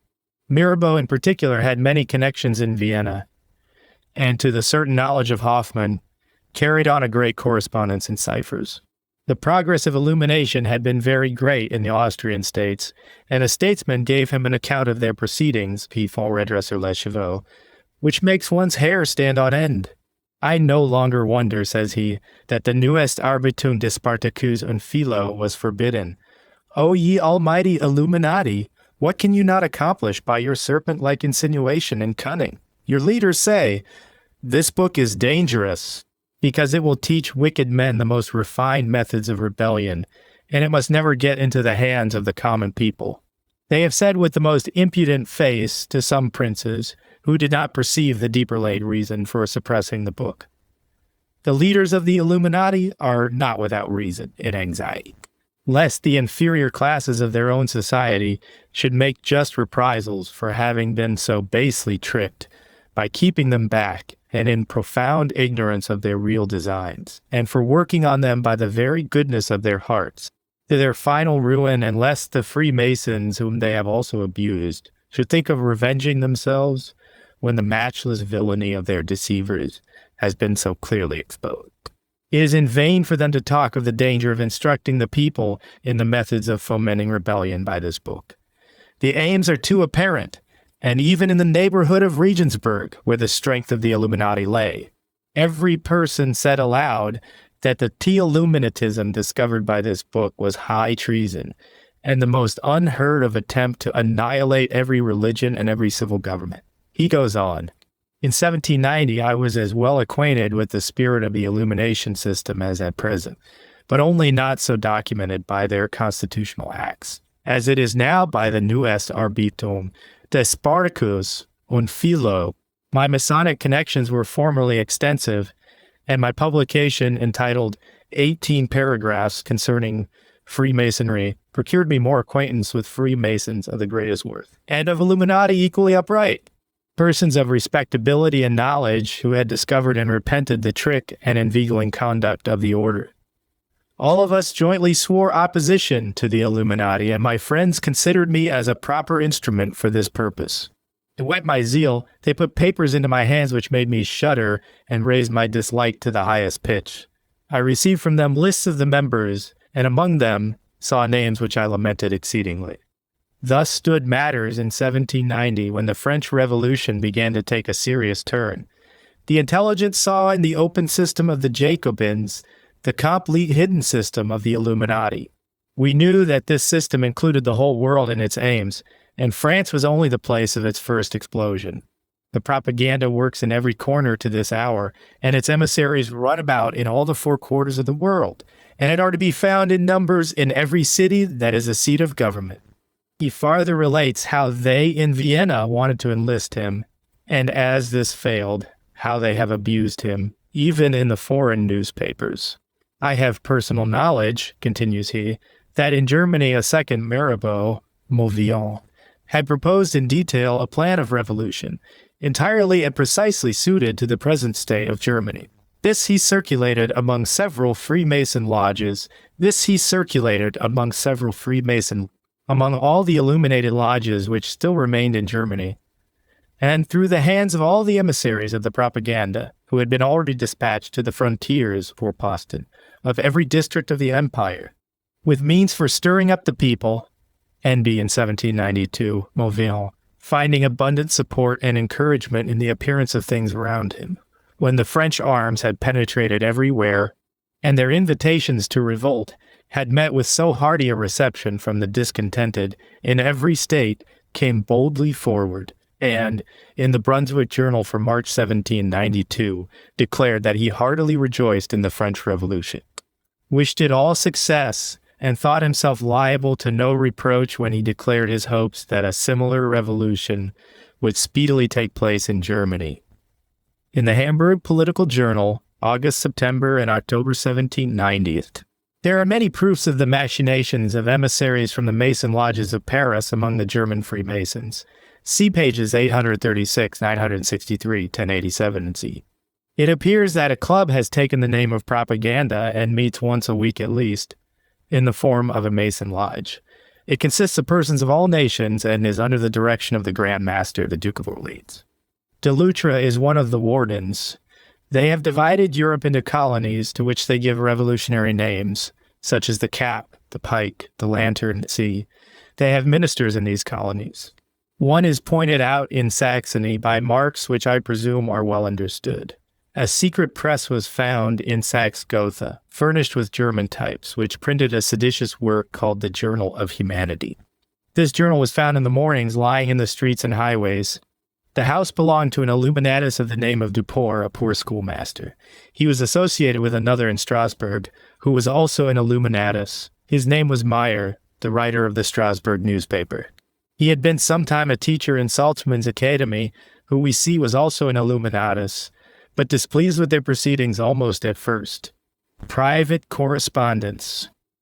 I have personal knowledge, continues Professor Hoffman, that in 1791, during the temporary dearth at Vienna, several of these emissaries were busy in corrupting the minds of the poor by telling them that in like manner the court had produced a famine in Paris in 1789. I detected some of them and exposed them in my patriotic remarks on the present dearth, and had the satisfaction of seeing my endeavors of considerable effect. Surely these facts show that the anarchists of France knew of the German Illuminati, and confided in their support. They also knew to what particular lodges they could address themselves with safety and confidence. But what need is there of more argument when we know the zeal of the Illuminati, and the unhoped-for opportunity that the Revolution had given them of acting with immediate effect in carrying on their great and daring work? Can we doubt that they would eagerly put their hand to the plow? And, to complete the proof, do we not know from the list found in the secret correspondence of the order that they already had lodges in France, and that in 1790 and 1791, many illuminated lodges in Germany, viz., Mentz, Worms, Speyer, Frankfurt, actually interfered and produced great effects. In Switzerland, too, they were no less active. They had lodges at Geneva and at Bern. At Bern, too, Jacobins were sentenced to several years' imprisonment, and among their papers were found their patents of illumination. I also see the fate of Geneva ascribed to the operations of Illuminati residing there by several writers, particularly by Gert Tanner and by the Göttingen editor of the Revolution, Almanac. I conclude this article with an extract or two from the proceedings of the National Assembly and Convention, which make it evident that their principles and their practice are precisely those of the Illuminati on a great scale. When the assumption of the Duchy of Savoy as an 84th department was debated, Danton said to the convention, "In the moment that we send freedom to a nation on our frontier, we must say to them, you must have no more kings, for if we are surrounded by tyrants, their coalition puts our own freedom in danger.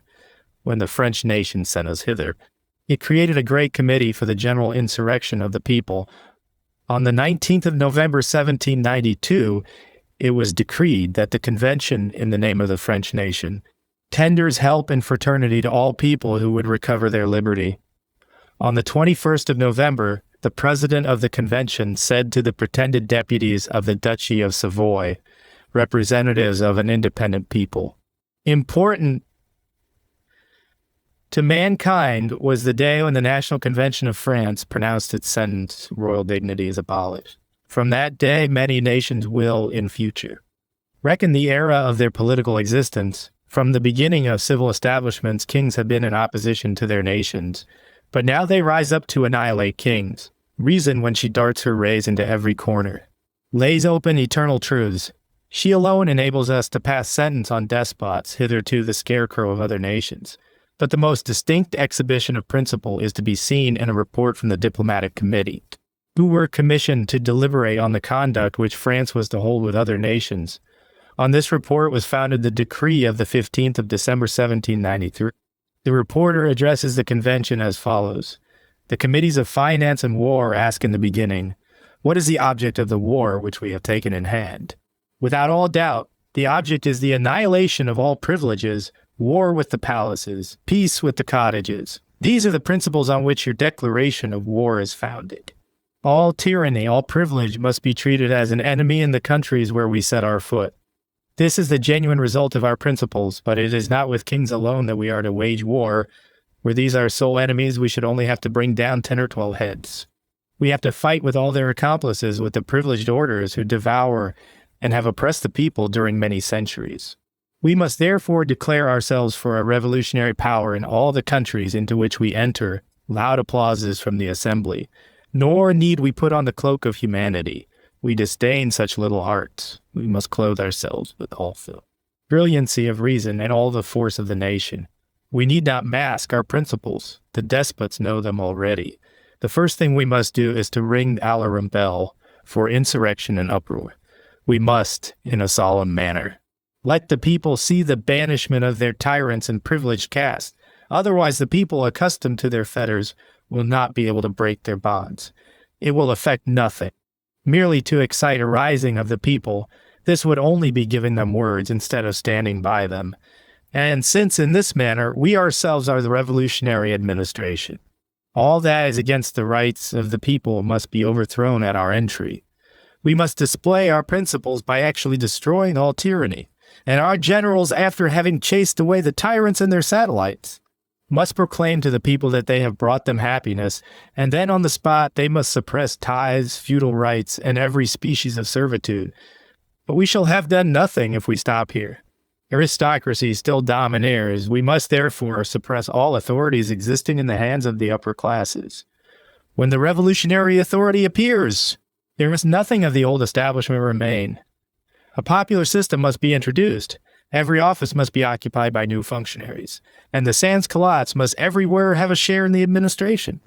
Still nothing is done, till we declare aloud the precision of our principles to such as one only have freedom. We must say to them, if you think of compromising with the privileged castes, we cannot suffer such dealing with tyrants. They are our enemies. And we must treat them as enemies, because they are neither for liberty nor equality. Show yourselves disposed to receive a free constitution, and the convention will not only stand by, but will give you permanent support. We will defend you against the vengeance of your tyrants, against their attacks, and against their return. Therefore, abolish from among you the nobles, and every ecclesiastical and military incorporation. They are incompatible with equality. Henceforward you are citizens, all equal in rights, equally called upon to rule, to defend, and to serve your country. The agents of the French Republic will instruct and assist you in forming a free constitution and assure you of happiness and fraternity. This report was loudly applauded, and a decree formed in precise conformity to its principles. Both were ordered to be translated into all languages and copies to be furnished to their generals, with orders to have them carefully dispersed in the countries which they invaded. And in completion of these decrees, their armies found it easy to collect as many discontented or worthless persons in any country as sufficed for setting up a tree of liberty. This they held as a sufficient call for their interference. Sometimes they performed this ceremony themselves. A representation was easily made up in the same way. And then, under the name of a free constitution, the nation was forced to acquiesce in a form dictated at the point of the bayonet, in which they had not the smallest liberty to choose, and they were plundered of all they had by way of compensating to France for the trouble she had taken. And this they call liberty. It needs no comment. Thus have I attempted to prove that the present awful situation of Europe and the general fermentation of the public mind in all nations have not been altogether the natural operations of discontent, oppression, and moral corruption, although these have been great and have operated with fatal energy, but that this political fever has been carefully and systematically heightened by bodies of men who profess to be the physicians of the state, and while their open practice employed cooling medicines and a treatment which all approved, administered in secret the most inflammatory poisons which they made up so as to flatter the diseased fancy of the patient, although this was not a plan begun, carried on, and completed by the same persons. It was undoubtedly an uniform and consistent scheme proceeding on the same unvaried principle, and France undoubtedly now smarts under all the woes of German illumination. I beg leave to suggest a few thoughts, which may enable us to draw some advantage from this shocking mass of information. General reflections I may observe in the first place, and I beg it may be particularly attended to, that in all those villainous machinations against the peace of the world, the attack has been first made on the principles of morality and religion. The conspirators saw that, till these are extirpated, they have no chance of success, and their manner of proceeding shews that they consider religion and morality as inseparably connected together. We learn much from this. Fas est abos de tessere, I endeavor to destroy our religious sentiments by first corrupting our morals. They try to inflame our passions, that when the demands from this quarter become urgent, the restraints of religion may immediately come in sight and stand in the way. They are careful on this occasion to give such a view of those restraints, that the real origin of them does not appear. We are made to believe that they have been altogether the contrivance of priests and despots in order to get the command of us. They take care to support these assertions by facts, which, to our great shame and greater misfortune, are but too numerous. Having now the passions on their side, they find no difficulty in persuading the voluptuary or the discontented that tyranny actually exerted or resolved on in future is the sole origin of religious restraint. He seeks no further argument, and gives himself no trouble to find any. Had he examined the matter with any care, he would find himself just brought back to those very feelings of moral excellence and moral depravity that he wishes to get rid of altogether. And these would tell him that pure religion does not lay a single restraint on us that a noble nature would not have laid on itself, nor enjoins a single duty which an ingenuous and warm heart would not be ashamed to find itself deficient in. He would then see that all the sanctions of religion are fitted to his high rank in the scale of existence, and the more he contemplates his future prospects, the more they brighten upon his view, the more attainable they appear, and the more he is able to know what they may probably be, having attained this happy state of mind, an attainment in the power of any kind heart that is in earnest in the inquiry. He will think that no punishment is too great for the unthankful and groveling soul, which can forego such hopes and reject these noble proffers. For the comparatively frivolous and transitory gratifications of life, he is not frightened into worthy and virtuous conduct by fears of such merited punishment, but if not enticed into it by his high expectations, he is at least retained in the paths of virtue by a kind of manly shame. But all this is overlooked or is kept out of sight in the instructions of Illuminatism. In these the eye must be kept always directed to the despot. This is the bugbear, and everything is made to connect with present or future tyranny and oppression. Therefore religion is held out as a combination of terrors, the invention of the state tools, the priests. But it is not easy to stifle the suggestions of nature. Therefore no pains are spared to keep them down, by increasing the uncertainty and doubts which arise in the course of all speculations on such subjects. Such difficulties occur in all scientific discussions. Here they must be numerous and embarrassing, for in this inquiry we come near the first principles of things and the first principles of human knowledge. The geometer does not wonder at mistakes even in his science, the most simple of all others, nor does the mechanic or the chemist reject all his science, because he cannot attain clear conceptions of some of the natural relations which operate in the phenomena under his consideration. Nor do any of these students of nature brand with the name of fool or knave or bigot another person who has drawn a different conclusion from the phenomenon. In one point they all agree. They find themselves possessed of faculties which enable them to speculate and to discover. And they find that the operation of those faculties is quite unlike the things which they contemplate by their means, and they feel a satisfaction in the possession of them and in this distinction. But this seems a misfortune to our illuminators. I have long been struck with this. If by deep meditation I have solved a problem which has baffled the endeavors of others, I should hardly thank the person who convinced me that my success was entirely owing to the particular state of my health, by which my brain was kept free from many irritations to which other persons are exposed. Yet this is the conduct of the illuminated. They are abundantly self-conceited, and yet they continually endeavor to destroy all grounds of self-estimation. They rejoice in every discovery that is reported to them of some resemblance, unnoticed before, between mankind and the inferior creation, and would be happy to find that the resemblance is complete. It is very true Mr. Pope's poor Indian with untutored mind had no objection to his dogs going to heaven with him, and thinks, admitted to that equal sky, his faithful dog shall bear him company. This is not an abject, but it is a modest sentiment. But our high-minded philosophers, who with Beatrice in the play cannot brook obedience to a wayward piece of moral, if it be in the shape of a prince, have far other notions of the matter. Indeed, they are not yet agreed about it. Mr. de la Metherie hopes that before the enlightened Republic of France has got into its teens, he shall be able to tell his fellow citizens in his Journal de Physique that particular form of crystallization which men have been accustomed to call God.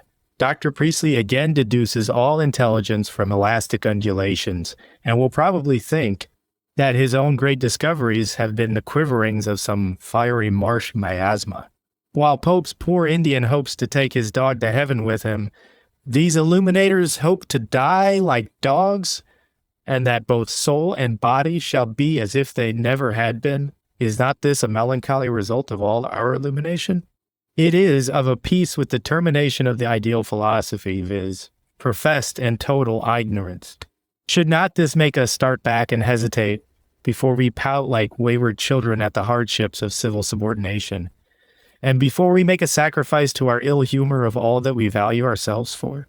Does it not carry ridicule and absurdity in its forehead, such assertions of personal worth and dignity, always excepting princes and priests, and such abject acknowledgments of worthlessness? Does not this of itself show that there is some radical fault in the whole? It has all arisen from what they have called illumination, and this turns out to be worse than darkness. But we also know that it has all arisen from self-conceited discontent, and that it has been brought to its present state by the rage of speculation. We may venture to put the question to any man's conscience, whether discontent did not precede his doubts about his own nature, and whether he has not encouraged the train of argument that tended to degrade him. Thy wish was, Father, Herod. To that thought, should not this make us distrust at least the operations of this faculty of our mind, and try to moderate and check this darling propensity? It seems a misfortune of the age, for we see that it is a natural source of disturbance and revolution. But here it will be immediately said, what? Must we give over thinking, be no longer rational creatures, and believe every lie that is told us? By no means. Let us be really rational creatures, and taught by experience, let us in all our speculations on subjects which engage the passion guard ourselves with the most anxious care against the risk of having our judgments warped by our desires. There is no propensity of our nature of which the proper and modest indulgence is not beneficial to man, and which is not hurtful. When this indulgence is carried too far, and if we candidly peruse the page of history, we shall be convinced that the abuse is great in proportion as the subject is important. What has been so ruinously perverted as the religious principle? What horrid superstition has it not produced? The reader will not, I hope, take it amiss that I presume to direct his attention to some maxims which ought to conduct a prudent man in his indulgence of a speculative disposition, and apply them to the case in hand. Whoever will for a while call off his attention from the common affairs of life, the curae hominum et rerum pondus inane, and will but reflect a little on that wonderful principle within him, which carries him over the whole universe, and shows him its various relations. Whoever also remarks how very small a proportion his own individual existence bears to this immeasurable scene, cannot but feel an inexpressible pleasure in the contemplation of his own powers. He must rise in his own estimation, and be disposed to cherish with fondness this principle which so eminently raises him above all around him. Of all the sources of human vanity, this is surely the most manly, the most excusable, and the most likely to be extravagantly indulged. We may be certain that it will be so indulged, and that men will frequently speculate for the sake of speculation alone, and that they will have too much confidence in the results of this favorite occupation, as there have been ages of indolent and abject credulity and superstition.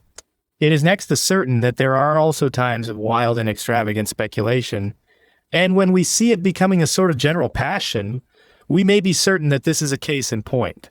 This can hardly be denied to be the character of the present day. It is not denied. On the contrary, it is gloried in as the prerogative of the 18th century. All the speculations of antiquity are considered as glimmerings, with the exceptions of a few brighter flashes. When compared with our present meridian splendor, we should therefore listen with caution to the inferences from this boasted illumination, also when we reflect on what passes in our own minds, and on what we observe in the world of the mighty influence of our desires and passions on our judgment. We should carefully notice whether any such warping of the belief is probable in the present case.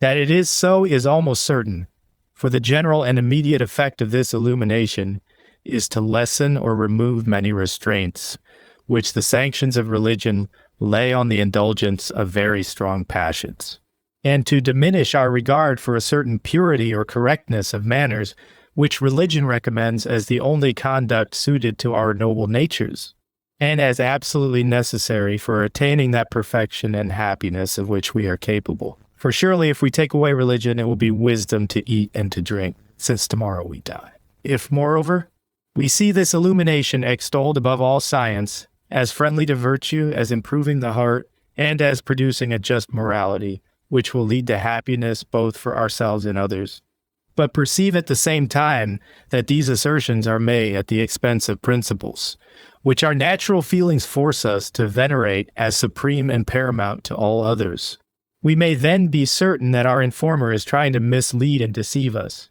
For all virtue and goodness, both of heart and conduct, is in perfect harmony, and there is no jarring or inconsistent. But we must pass this sentence on the doctrines of this illumination, for it is a melancholy truth that they have been preached and recommended, for the most part, by clergymen, parish ministers, who, in the presence of invoked deity, and in the face of the world, have set their solemn seal to a system of doctrines directly opposite to those recommended in their writings, which doctrines they solemnly profess to believe, and solemnly swear to inculcate. Surely the informations and instructions of such men should be rejected. Where shall we find their real opinions? In their solemn oaths, or in these infidel dissertations? In either case, they are deceivers, whether misled by vanity or by the mean desire of church emoluments, or they are prostitutes, courting the society of the wealthy and sensual. Honesty, like justice, admits of no degrees. A man is honest or he is a knave, and who would trust a knave? But such men are unsuitable instructors for another reason. They are unwise, for whatever they may think, they are not respected as men of worth, but are inwardly despised as parasites by the rich, who admit them into their company and treat them with civility, for their own reasons. We take instructions not merely from the knowing, the learned, but from the wise, not therefore from men who give such evidences of weakness. Such would be the conduct of a prudent man who listens to the instructions of another with the serious intention of profiting by them. In the present case, he sees plain proofs of degraded self-estimation, of dishonesty, and of mean motives. But the prudent man will go further. He will remark that dissolute manners and actions, which are inevitably subversive of the peace and order, nay, of the very existence of society, are the natural and necessary consequences of irreligion. Should any doubt of this remain in his mind, should he sometimes think of an Epictetus or one or two individuals of antiquity who were eminently virtuous without the influence of religious sanctions, he should recollect that the Stoics were animated by the thought that while the wise man was playing the game of life, the gods were looking on and pleased with his skill. Let him read the beautiful account given by Dr. Smith of the rise of the Stoic philosophy. And he will see that it was an artificial but noble attempt of a few exalted minds, enthusiasts in virtue, aiming to steel their souls against the dreadful but unavoidable misfortunes to which they were continually exposed by the daily recurring revolutions in the turbulent democracies of ancient Greece. There, a philosopher was this day a magistrate, and the next day a captive and a slave. He would see that this fair picture of mental happiness and independence was fitted for the contemplation of only a few choice spirits, but had no influence on the bulk of mankind. He must admire the noble characters who were animated by this manly enthusiasm, and who have really exhibited some wonderful pictures of virtuous heroism, but he will regret that the influence of these natural principles was not more extensive. He will say to himself, how will a whole nation act when religious sanctions are removed, and men are actuated by reason alone? He is not without instruction on this important subject. France has given an awful lesson to surrounding nations by shewing them what is the natural effect of shaking off the religious principle, and the veneration for that pure morality which characterizes Christianity. By a decree of the Convention, June 6th, 1794, it is declared that there is nothing criminal in the promiscuous amours of the sexes, and therefore nothing that derogates from the female character. When woman forgets that she is the depositary of all domestic satisfaction, that her honor is the sacred bond of social life, that on her modesty and delicacy depend all the respect and confidence that will make a man attach himself to her. Society free her from labor, share with her the fruits of all his own exertions, and work with willingness and delight that she may appear on all occasions his equal, and the ornament of all his acquisitions.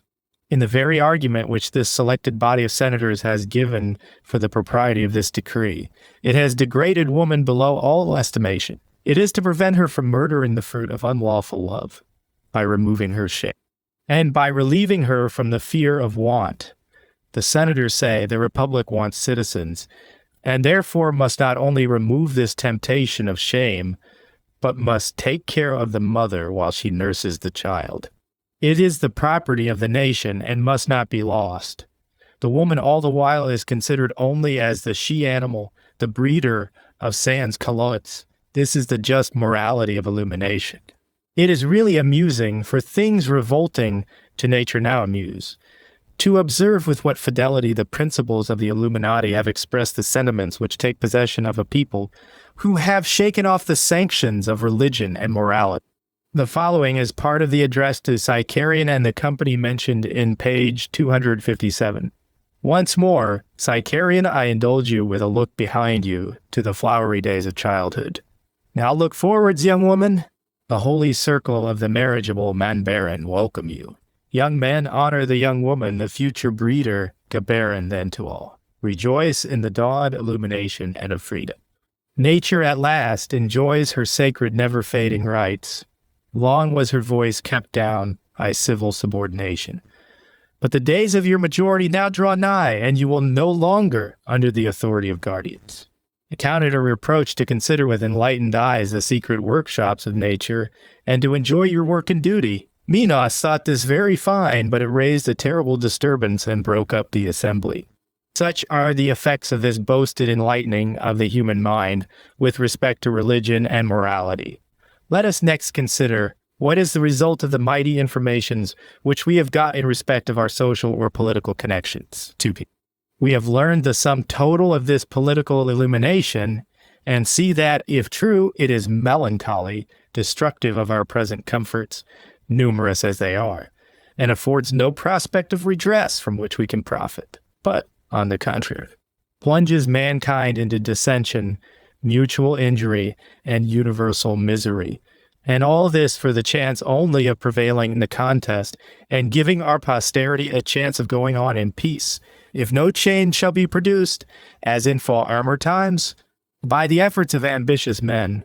But the illumination appears to be partial, nay, false. What is it? It holds out to the prince nothing but the resignation of all his possessions, rights, and claims, sanctioned by the quiet possession of ages, and by all the feelings of the human heart which give any notion of right to his lowest set. All these possessions and claims are discovered to have arisen from usurpations and are, therefore, tyranny. It has been discovered that all subordinate subjections were enforced, therefore their continuance is slavery. But both of these historical assertions are in a great degree false, and the inferences from them are unreasonable. The world has gone on as we see it go on at present. Most principalities or sovereignties have arisen as we see personal authorities and influence arise every day among ourselves. Business for the whole must be done. Most men are sufficiently occupied by their private affairs, and they are indolent even in these. They are contented when another does the thing for them. There is not a little village nor a society of men where this is not seen every day. Some men have an enjoyment in this kind of vicarious employment. Other men like influence and power, and thus are compensated for their trouble. Thus many petty managers of public affairs arise in every country. The mutual animosities of individuals, and still more, the animosities of tribes, clans, and different associations, give rise to another kind of superiors, to leaders who direct the struggles of the rest, whether for offense or defense. The descendants of Israel said they wanted a man to go out before the people like other nations, as the small business of a few individuals requires a manager or a leader. So do some more general affairs of these petty superiors. Many of these also are indolent enough to wish this trouble taken off their hands, and thus another rank of superiors arises, and a third, and so on, till a great state may be formed. And in this gradation, each class is a competent judge of the conduct of that class only which is immediately above it. All this may arise, and has often arisen, from voluntary concession alone. This concession may proceed from various causes, from confidence in superior talents, from confidence in great worth, most generally from the respect or deference which all men feel for great possessions. This is frequently founded in self-interest and expectations of advantage, but it is natural to man, and perhaps springs from our instinctive sympathy with the satisfactions of others. We are unwilling to disturb them, and even wish to promote them. But this subordination may arise, and has often arisen, from other causes, from the love of power and influence, which makes some men eager to lead others, or even to manage their concerns. We see this every day, and it may be perfectly innocent. It often arises from the desire of gain of one kind or another. This also may frequently be indulged with perfect innocence, and even with general advantage. Frequently, however, this subordination is produced by the love of power or of gain pushed to an immoderate degree of ambition and rendered unjust. Now there arise oppression, tyranny, sufferings, and slavery. Now appears an opposition between the rights or claims of the ruler and of the people. Now the rulers come to consider themselves as a different class, and their transactions are now only with each other.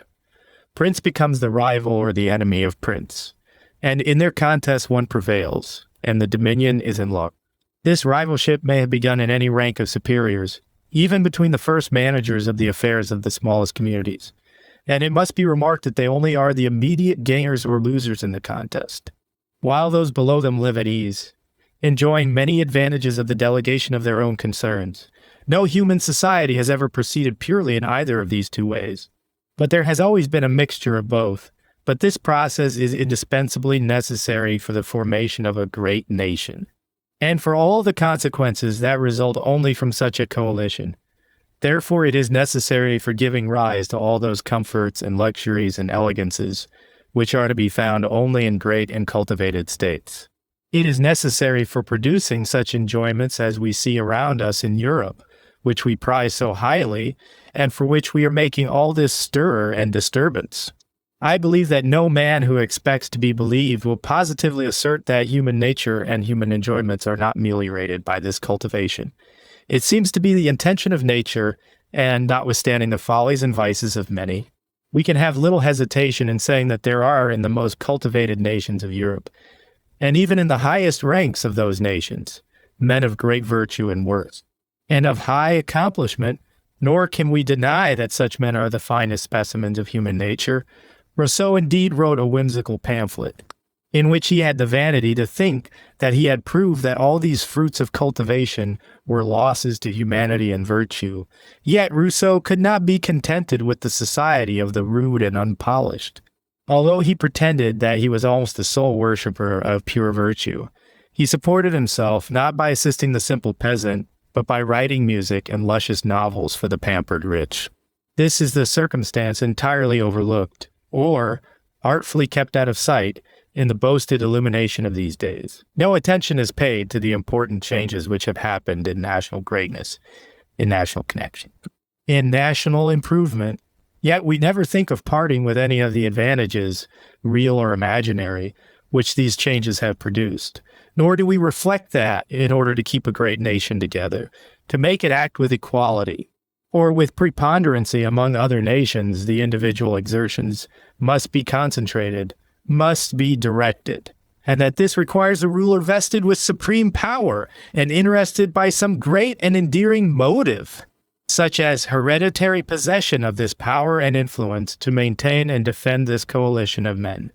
All this is overlooked, and we attend only to the subordination which is indispensably necessary. Its grievances are immediately felt, and they are heightened tenfold by a delicacy or sensibility which springs from the great improvements in the accommodations and enjoyments of life which the gradual usurpation and subsequent subordination have produced, and continue to support. But we are determined to have the elegance and grandeur of a palace without the prince. We will not give up any of our luxuries and refinements, yet will not support those high ranks and those nice minds which produce them, and which must continue to keep them from degenerating into barbarous simplicity and coarse sensuality. We would keep the philosophers, the poets, not the Mycenases. It is very true that in such a state there would be no conjuration to philosophy, for in such a state this vermin of philosophers and scribblers would not have existed. In short, we would have what is impossible. I have no hesitation in saying that the British Constitution is the form of government for a great and refined nation, in which the ruling sentiments and propensities of human nature seem most happily blended and balanced. There is no occasion to vaunt it as the ancient rights of Britons, the wisdom of ages, and see. It has attained its present pitch of perfection by degrees, and this not by the efforts of wisdom, but by the struggles of vice and folly, working on a rich fund of good nature and of manly spirit that are conspicuous in the British character. I do not hesitate to say that it is the only form of government which will admit and give full exercise to all the respectable propensities of our nature, with the least chance of disturbance and the greatest probability of man's arriving at the highest pitch of improvement in everything that raises him above the beasts of the field. Yet there is no part of it that may not, that is not abused, by pushing it to an improper length, and the same watchful care is necessary for preserving our inestimable blessings that was employed in acquiring them. This is to be done not by flying at once to an abstract theory of the rights of man. There is an evident folly in this procedure. What is this theory? It is the best general sketch that we can draw of social life, deduced from our knowledge of human nature. And what is this knowledge? It is a well-digested abstract, or rather a declaration of what we have observed of human actions.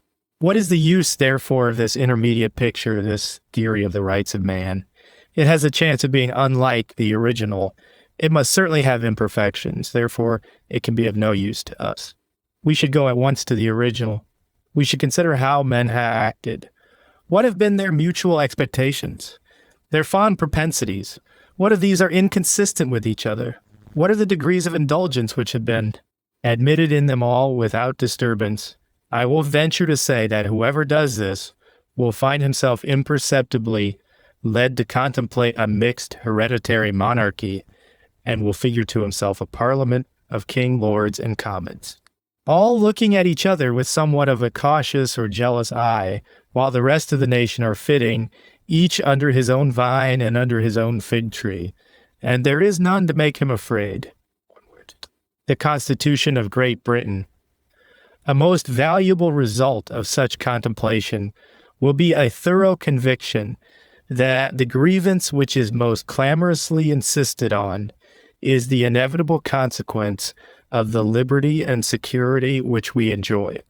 Ministerial corruption, with all the dismal tale of placemen and pensioners and rotten boroughs and C&C. These are never seen in despotic government. There they are not wanted, nor can they be very apparent in an uncultivated and poor state. But in a luxurious nation, where pleasures abound, where the returns of industry are secure, here an individual looks on everything as his own acquisition. He does not feel his relation to the state, has no patriotism, thinks that he would be much happier if the state would let him alone. He is fretted by the restraints which the public will lays on him. Therefore government and governors appear as checks and hindrances to his exertions. Hence a general inclination to resist administration. Yet public business must be done, that we may lie down and rise again in safety and peace. Administration must be supported. There are always persons who wish to possess the power that is exercised by the present ministers, and would turn them out. How is all this to be remedied? I see no way but by applying to the selfish views of individuals, by rewarding the friends of administration. This may be done with perfect virtue, and from this the selfish will conceive hopes, and will support a virtuous ministry. But they are as ready to help a wicked one. This becomes the greatest misfortune of a free nation. Ministers are tempted to bribe, and if a systematic opposition be considered as a necessary part of practical constitution, it is almost indispensable, and it is nowhere so prevalent as in a pure democracy. Laws may be contrived to make it very troublesome, but can never extirpate it, nor greatly diminish it. This can be done only by a despotism or by national virtue. It is a shameful complaint. We should not reprobate a few ministers, but the thousands who take the bribes. Nothing tends so much to diminish it in a corrupted nation as great limitations to the eligibility of representatives, and this is the beauty of our Constitution. We have not discovered, therefore, by this Boaz-Ted illumination that princes and superiors are useless and must vanish from the earth, nor that the people have now attained full age and are fit to govern themselves. We want only to revolve a little on the last fruits of national cultivation, which we would quickly consume and never allow to be raised again. No matter how this progress began, whether from concession or usurpation, we possess it, and, if wise, we will preserve it by preserving its indispensable supports. They have indeed been frequently employed very improperly, but their most pernicious abuse has been this breed of scribbling vermin, which have made the body politic smart in every limb. Hear what opinion was entertained of the sages of France by their prince, the father of Louis XVI, the unfortunate martyr of monarchy. By the principles of our new philosophers, the throne no longer wears the splendor of divinity. They maintain that it arose from violence, and that by the same justice that force erected it, force may again shake it and overturn it. The people can never give up their power. They only let it out for their own advantage and always retain the right to rescind the contract and resume it whenever their personal advantage, their only rule of conduct, requires it. Our philosophers teach in public what our passions suggest only in secret. They say to the prince that all is permitted only when all is in his power, and that his duty is fulfilled when he has pleased his fancy. Then surely, if the laws of self-interest, that is, the self-will of human passions, shall be so generally admitted that we thereupon forget the eternal laws of God and of nature, all conceptions of right and wrong, of virtue and vice, of good and evil, must be extirpated from the human heart. The throne must totter, the subjects must become unmanageable and mutinous, and their ruler hard-hearted and inhuman. The people will be incessantly oppressed or in an uproar. What service will it be if I order such a book to be burnt? The author can write another tomorrow. This opinion of a prince is unpolished indeed and homely, but it is just Weishaupt grants that there will be a terrible convulsion and a storm, but this will be succeeded by a calm. The unequal will now be equal, and when the cause of dissension is thus removed, the world will be in peace. When the causes of dissension are removed, thus, the destruction of our crop by vermin is at an end when a flood has swept everything away. But as new plants will spring up in the waste, and if not instantly devoured, will again cover the ground with verdure, so the industry of man and his desire of comfort and consideration will again accumulate in the hands of the diligent a greater proportion of the good things of life. In this infant state of the emerging remains of former cultivation, comforts, which the present inhabitants of Europe would look on with contempt, will be great, improper, and hazardous acquisition. D.E. principles which authorize the proposed dreadful equalization will as justly entitle the idle or unsuccessful of future days to strip the possessor of his advantages, and things must ever remain on their savage level. I think that the impression which the insincerity of conduct of those instructors will leave on the mind must be highly useful. They are evidently teaching what they do not believe themselves, and here I do not confine my remark to their preparatory doctrines, which they afterwards explode. I make it chiefly with respect to their grand ostensible principle, which pervades the whole, a principle which they are obliged to adopt against their will. They know that the principles of virtue are rooted in the heart, and that they can only be smothered, but did they pretend to eradicate them and proclaim hominem homini lupum, all would spurn at their instruction. We are wheedled by tickling our fancy with a notion that sacred virtue is not only secure, but that it is only in such hearts that it exerts its native energy, sensible that the leveling maxims now spoken of are revolting to the mind. The illuminators are under the necessity of keeping us from looking at the shocking picture, by displaying a beautiful scene of utopian happiness, and they rock us asleep by the eternal lullaby of morality and universal philanthropy. Therefore, the foregoing narration of the personal conduct of these instructors and reformers of the world is highly useful. All this is to be brought about by the native loveliness of pure virtue, purged of the corruptions which superstitious fears have introduced, and also purged of the selfish thoughts which are avowed by the advocates of what their opponents call true religion.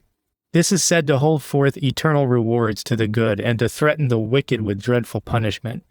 Experience has shown how inefficient such motives are. Can they be otherwise, say our illuminators?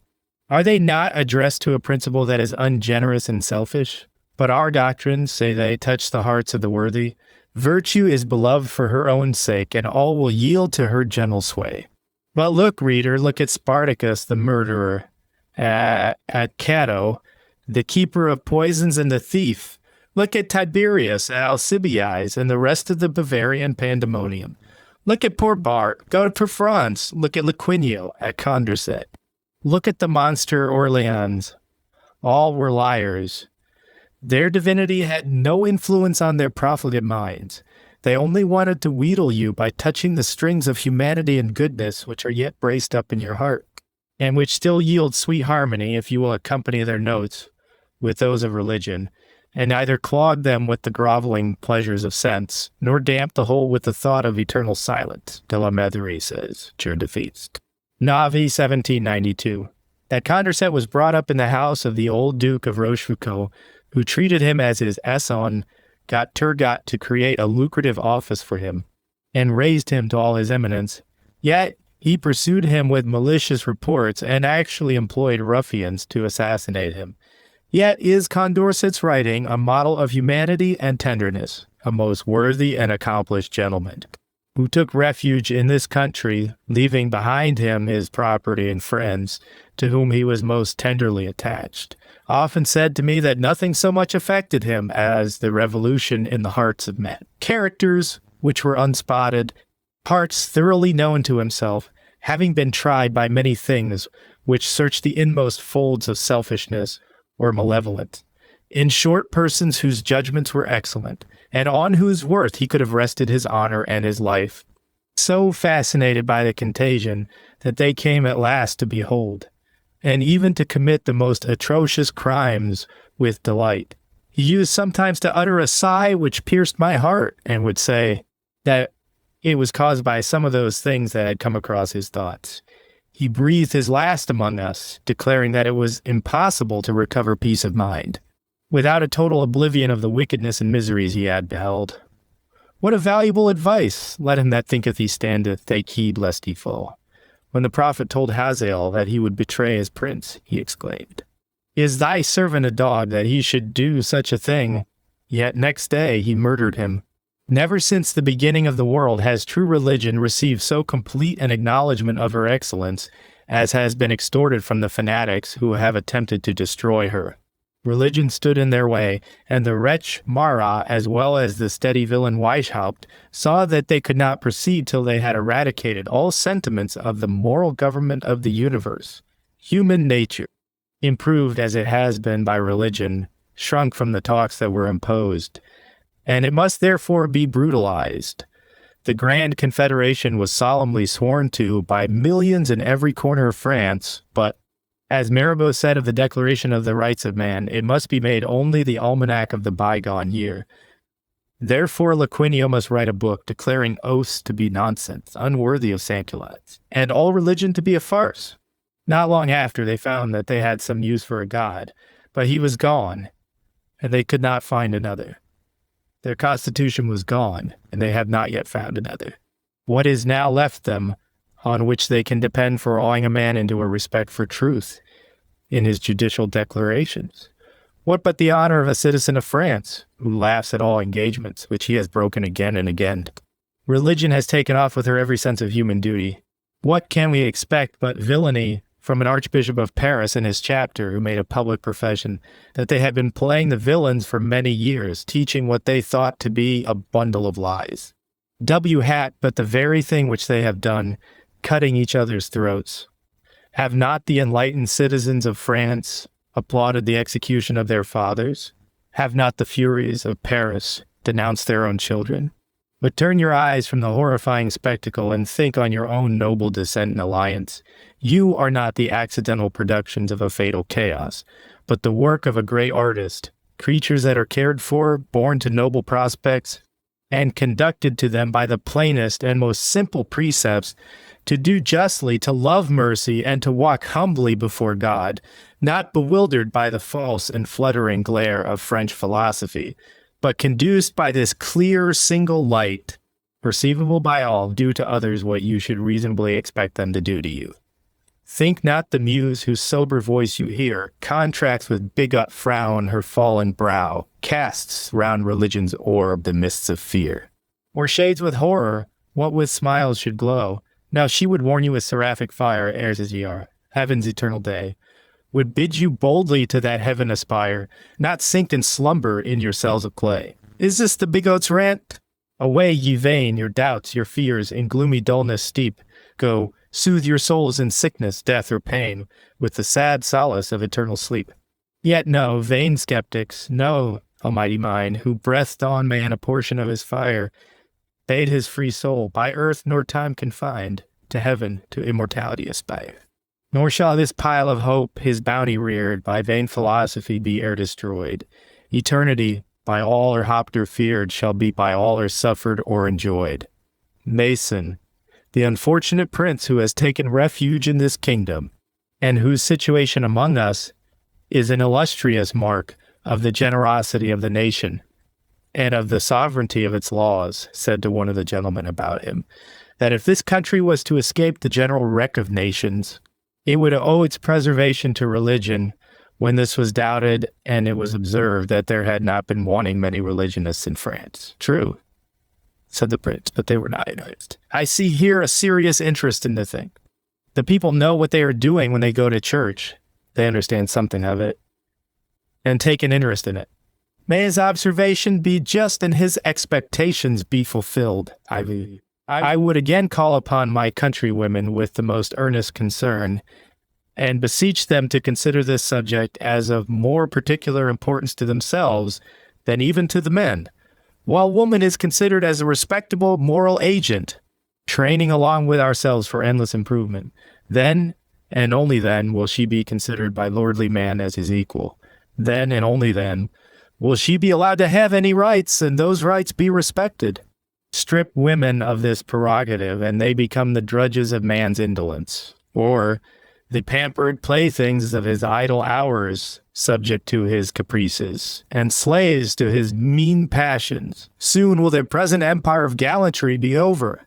It is a refinement of manners which sprang from Christianity. And when Christianity is forgotten, this artificial diadem will be taken from their heads, and unless they adopt the ferocious sentiments of their Gallic neighbors, and join in the general uproar, they will sink into the insignificance of the women in the turbulent republics of Greece, where they are never seen in the busy haunts of men, if we accept 4 or 5 who, during the course of as many centuries, emerged from the general obscurity and appear in the historic page by their uncommon talents, and by the sacrifice of what my fair countrywomen still hold to be the ornament of their sex, I would remind them that they have it in their power to retain their present honorable station in society.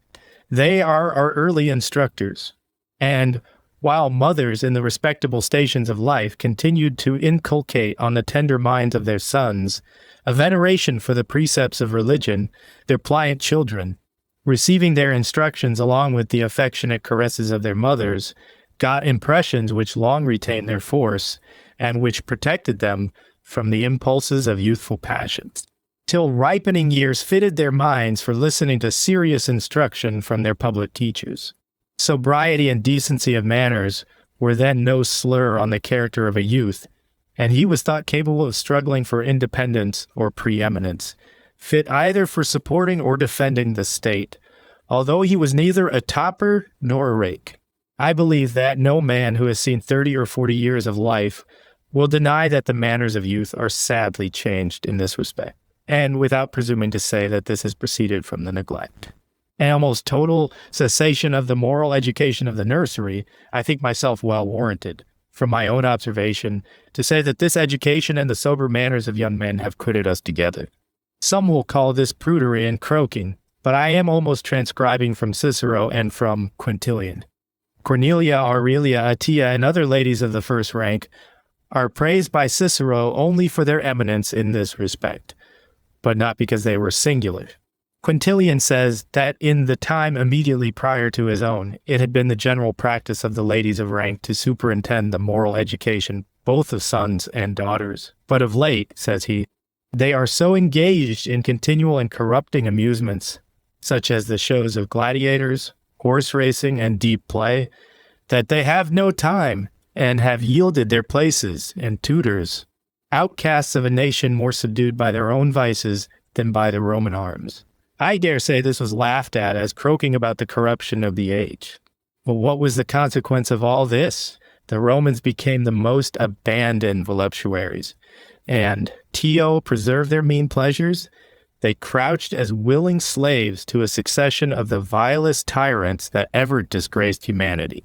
What a noble fund of self-estimation would our fair partners acquire to themselves, if, by reforming the manners of the young generation, they should be the means of restoring peace to the world. They have it in their power, by the renewal of the good old custom of early instruction, and perhaps still more, by impressing on the minds of their daughters the same sentiments, and obliging them to respect sobriety and decency in the youth, and pointedly to withhold their smiles and civilities from all who transgress these in the smallest degree. This is a method of proceeding that will most certainly be victorious. Then indeed will the women be the saviors of their country, while therefore the German fair have been repeatedly branded with having welcomed the French invaders. Let our ladies stand up for the honor of freeborn Britons, by turning against the pretended enlighteners of the world, the arms which nature has put into their hands and which those profligates have presumptuously expected to employ, in extending their influence over mankind. The empire of beauty is but short, but the empire of virtue is durable, nor is there an instance to be met with of its decline. If it be yet possible to reform the world, it is possible for the fair, by the constitution of human nature.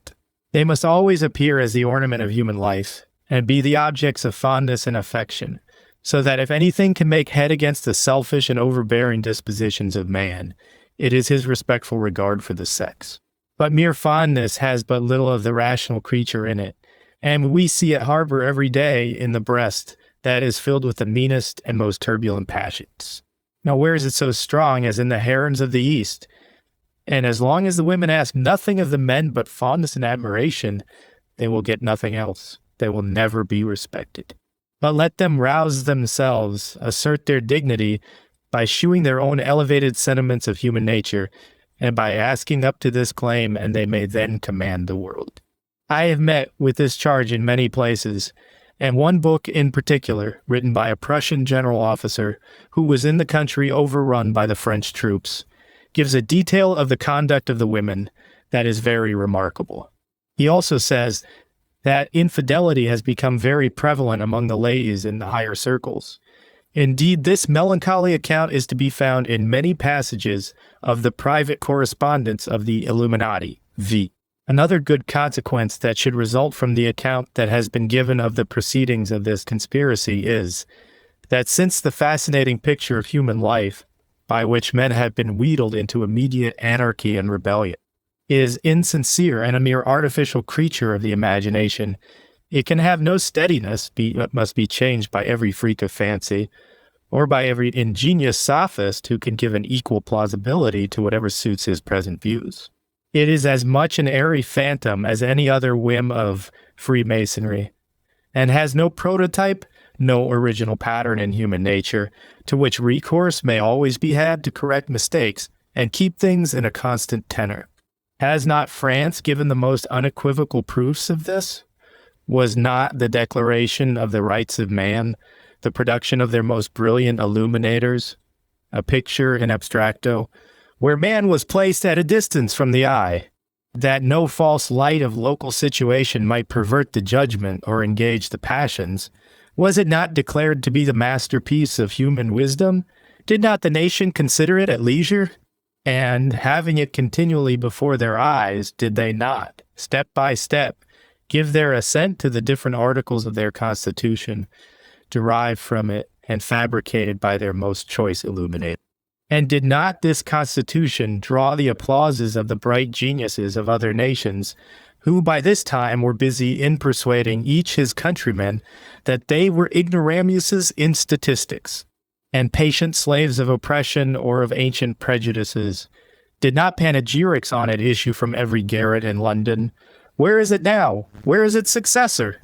Has any one plan of government subsisted, except while it was supported by the incontrollable and inexorable power of the guillotine? Is not the present administration of France as much as ever the object of discontent and of terror, and its coercions as like as ever to the summary justice of the Parisian mob?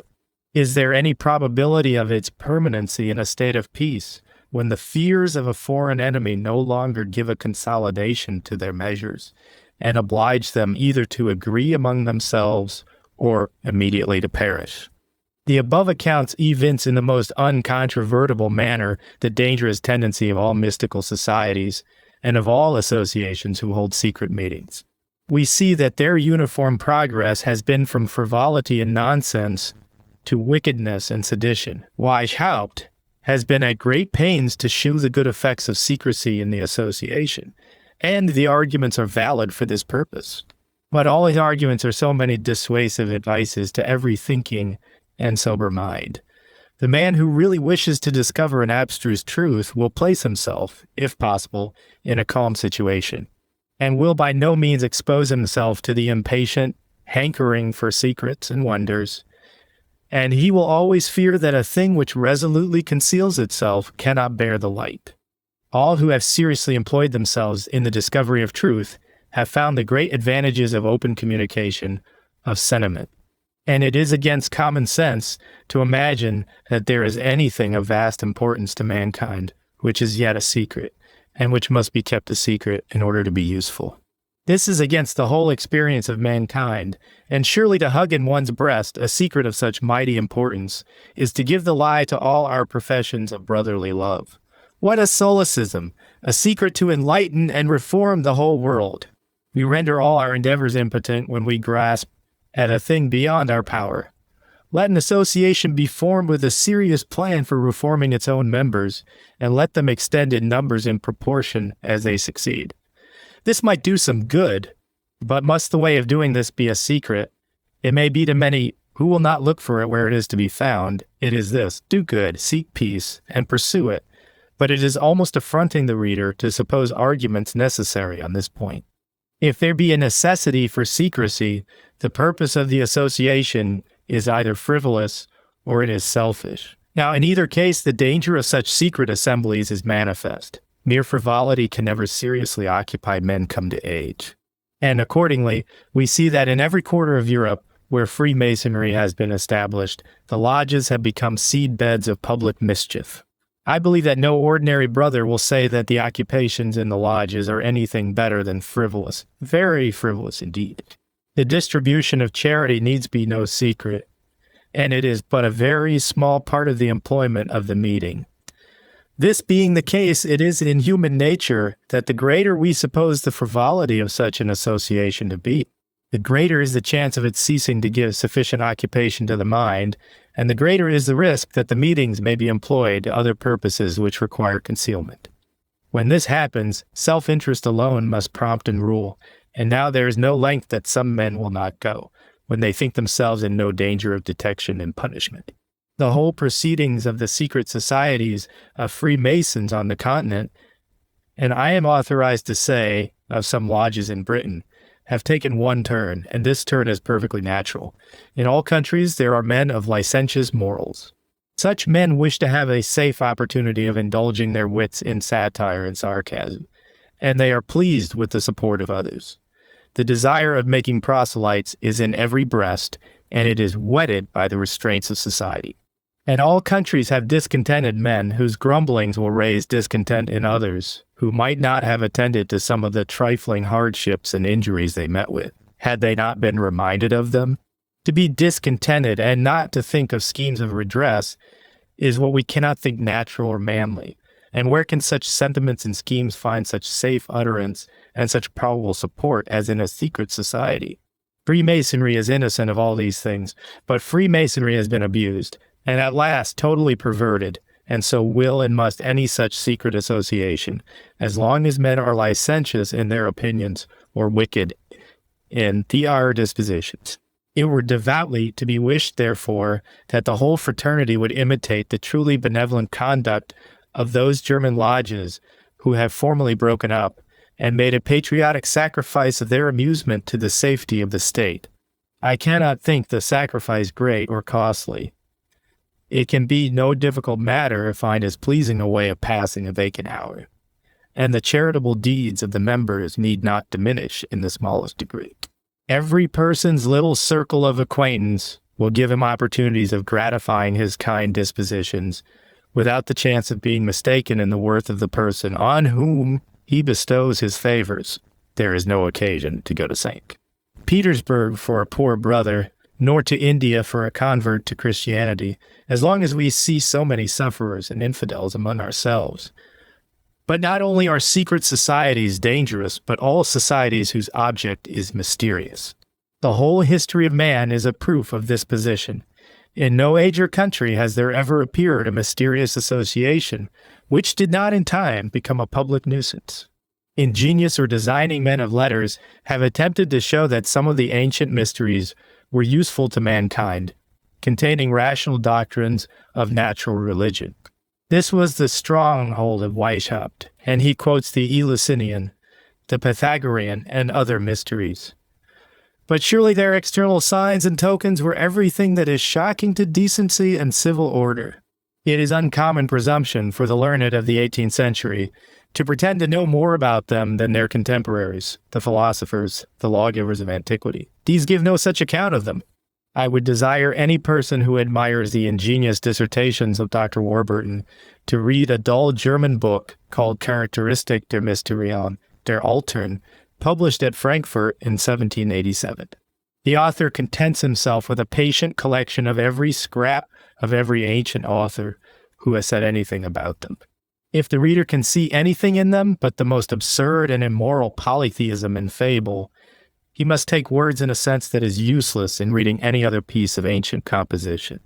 I have a notion that the Dionysiacs of Ione had some scientific secrets, viz., all the knowledge of practical mechanics which was employed by their architects and engineers, and that they were really a Masonic fraternity. But, like the Illuminati, they tagged to the secrets of Masonry the secret of drunkenness and debauchery. They had their sister lodges, and at last became rebels, subverters of the states where they were protected, till aiming at the dominion of all Ionia, they were attacked by the neighboring states and dispersed. They were illuminators too, and wanted to introduce the worship of Bacchus over the whole country. as appears in the account of them given by Strabo. Perhaps the Pythagoreans had also some scientific secrets, but they too were illuminators, and hot at their duty to overset the state, and were themselves overset. Nothing is so dangerous as a mystic association. The object remaining a secret in the hands of the managers, the rest simply put a ring in their own noses, by which they may be led about at pleasure. And still panting after the secret, they are the better pleased, the less they see of their way. A mystical object enables the leader to shift his ground as he pleases, and to accommodate himself to every current fashion or prejudice.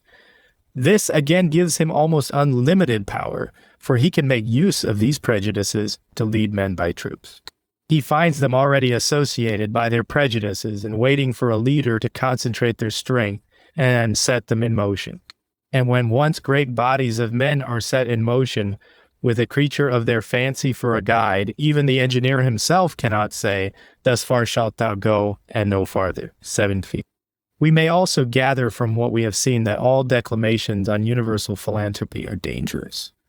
Their natural and immediate effect on the mind is to increase the discontents of the unfortunate and of those in the laborious ranks of life. No one, even of the illuminators, will deny that those ranks must be filled if society exists in any degree of cultivation whatever, and that there will always be a greater number of men who have no farther prospect. Surely it is unkind to put such men continually in mind of a state in which they might be at their ease, and it is unkindness unmixed, because all the change that they will produce will be that James will serve John, who formerly was the servant of James. Such declamations naturally tend to cause men to make light of the obligations and duties of common patriotism, because these are represented as subordinate and inferior to the greater and more noble affection of universal benevolence. I do not pretend to say that patriotism is founded in a rationally perceived preeminence or excellence of the society with which we are connected. But if it be a fact that society will not advance unless its members take an interest in it, and that human nature improves only in society, surely this interest should be cherished in every breast. Perhaps national union arises from national animosity, but they are plainly distinguishable, and union is not necessarily productive of injustice. The same arguments that have any force against patriotism are equally good against the preference which natural instinct gives parents for their children. And surely no one can doubt of the propriety of maintaining this in its full force. Subject, however, to the precise laws of justice, but I am in the wrong to adduce paternal or filial affection in defense of patriotism and loyalty, since even those natural instincts are reprobated by the Illuminati as hostile to the all-comprehending philanthropy. Mr. de la Metherie says that among the memorials sent from the clubs in England to the National Assembly, he read 2 printed in which the Assembly was requested to establish a community of wives, and to take children from their parents and educate them for the nation. In full compliance with this dictate of universal philanthropy, Weishaupt would have murdered his own child and his concubine, and Orleans voted the death of his near relation. Indeed, of all the consequences of illumination, the most melancholy is this revolution which it seems to operate in the heart of man, this forcible sacrifice of every affection of the heart to an ideal divinity, a mere creature of the imagination. It seems a prodigy.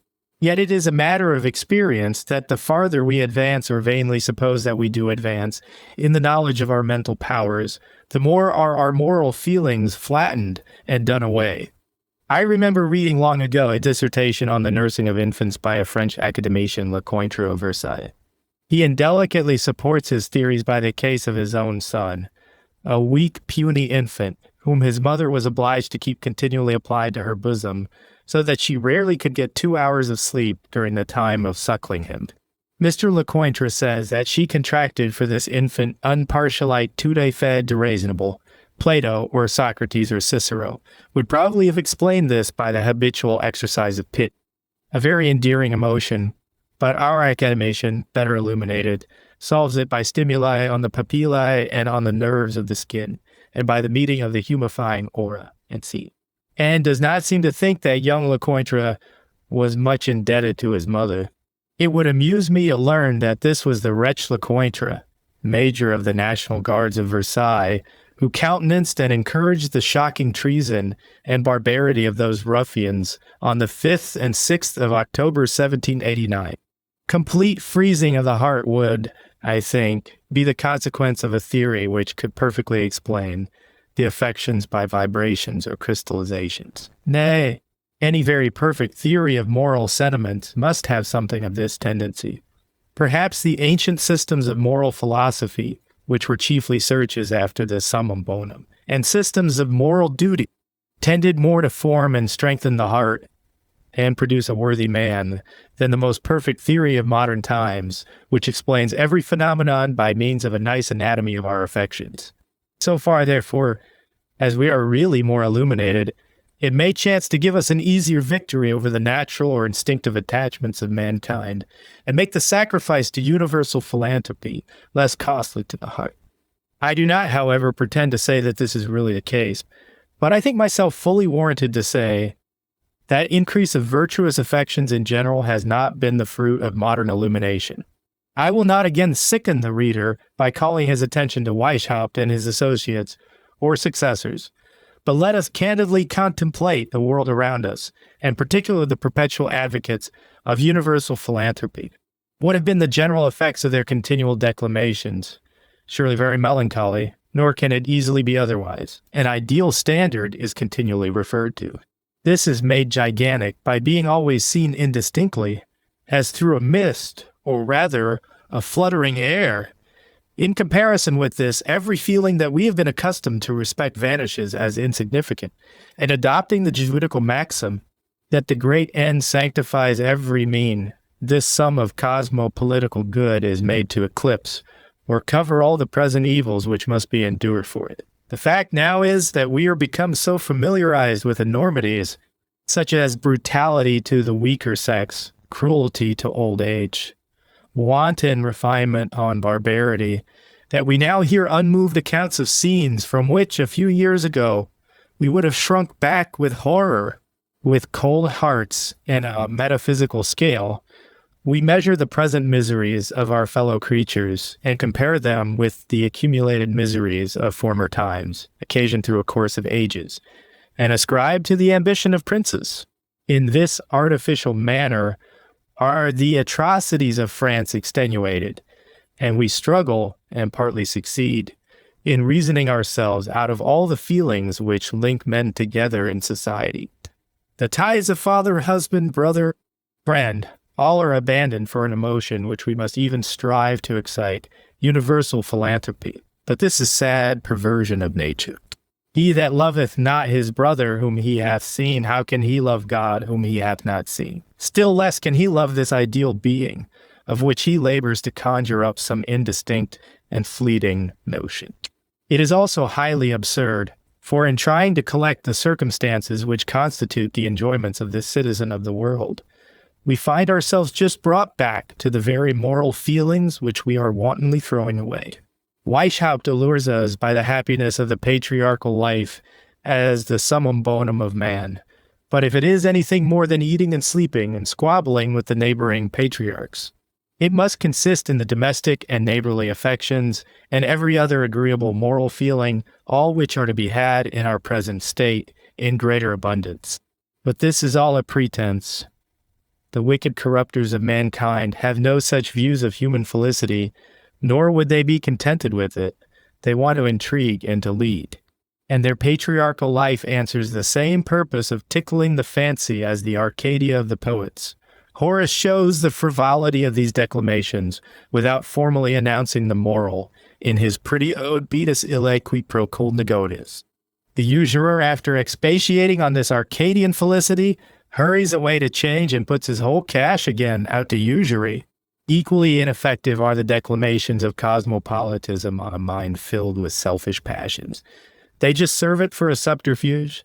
The ties of ordinary life are broken in the first place, and the citizen of the world is a wolf of the desert.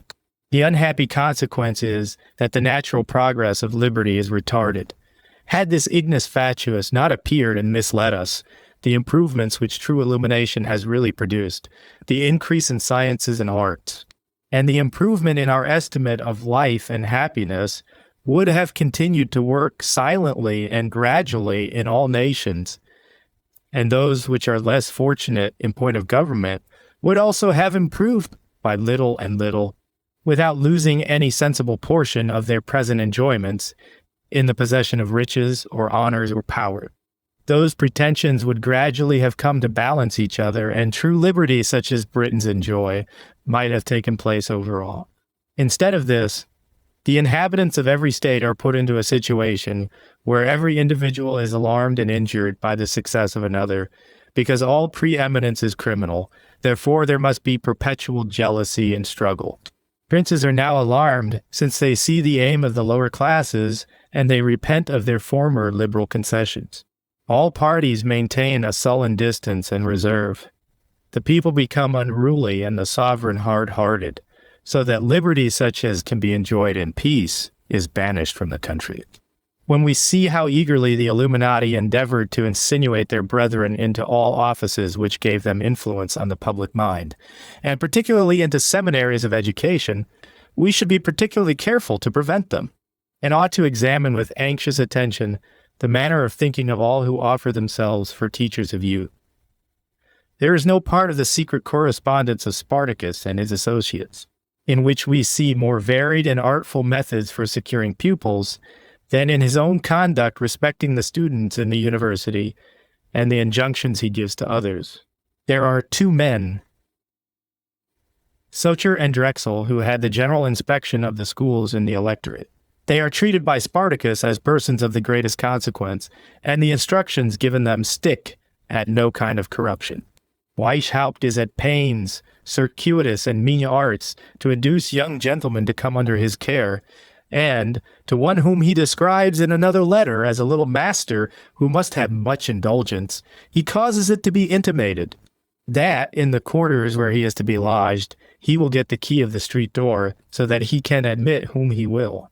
In all this canvassing he never quits the great object, the forming the mind of the young man according to the principles of universal liberty and equality, and to gain this point scruples not to flatter and even to excite his dangerous passions. We may be certain that the zeal of cosmopolitanism will operate in the same way in other men, and we ought therefore to be solicitous us to have all that are the instructors of youth, persons of the most decent manner. No question but sobriety and hypocrisy may inhabit the same breast, but its immediate effect on the pupil is at least safe, and it is always easy for a sensible parent to represent the restrictions laid on the pupil by such a man as the effects of uncommon anxiety for his safety. Whereas there is no cure for the lax principles that may steal upon the tender mind that is not early put on its guard. Weishaupt undoubtedly thought that the principles of civil anarchy would be easiest inculcated on minds that had already shaken off the restraints of religion and entered into habits of sensual indulgence. We shall be safe if we trust his judgment in this matter. We should be particularly observant of the character and principles of men of talents who offer themselves for these offices, because their influence must be very great. Indeed, this anxiety should extend to all offices which in any way give holders any remarkable influence on the minds of considerable numbers. Such should always be filled by men of immaculate characters and approved principles. And, in times like the present, where the most essential questions are the subjects of frequent discussion, we should always consider with some distrust the men who are very cautious in declaring their opinions on these questions.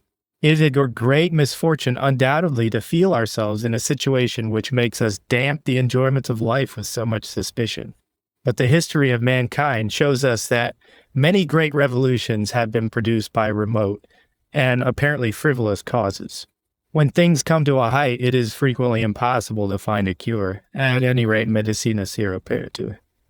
And it is much better to prevent the disease. Principis obsta venienti occurret, morbo insien.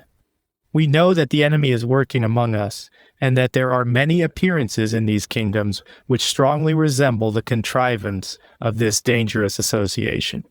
We know that before the order of Illuminati was broken up by the Elector of Bavaria, there were several lodges in Britain, and we may be certain that they are not all broken up. I know that they are not, and that within these 2 years some lodges were ignorant or affected to be so of the corrupted principles and dangerous designs of the Illuminati. The constitution of the order shews that this may be, for the lodges themselves were illuminated by degrees. But I must remark that we can hardly suppose a lodge to be established in any place, unless there be some very zealous brother at hand to instruct and direct it. And I think that a person can hardly be advanced as far as the rank of Scotch Knight of the Order, and be a safe man either for our church or state.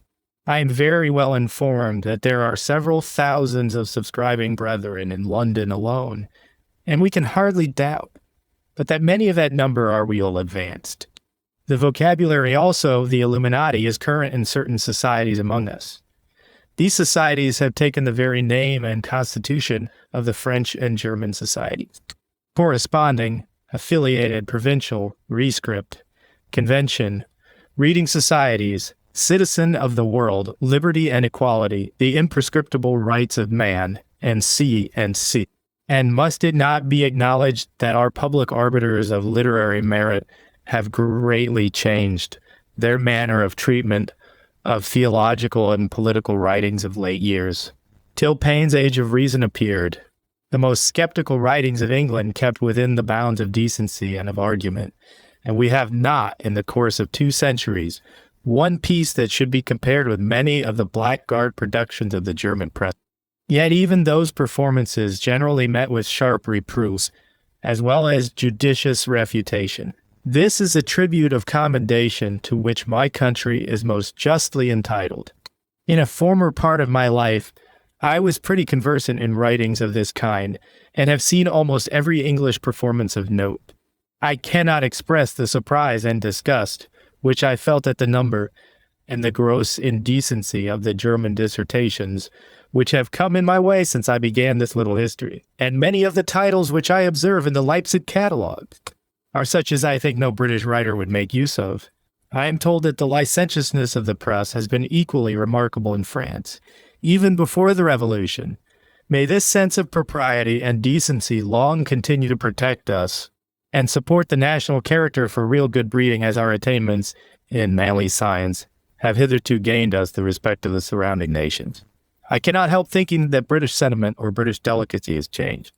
For Paine's book is treated by most of our reviewers with an affected liberality and candor, and is laid before the public as quite new matter, and a fair field for discussion, and it strikes me as if our critics were more careful to let no fault of his opponents pass unnoticed than to expose the futility and rudeness of this indelicate writer. In the reviews of political writings, we see few of those kind endeavors which real love for our constitutional government would induce a writer to employ in order to lessen the fretful discontents of the people.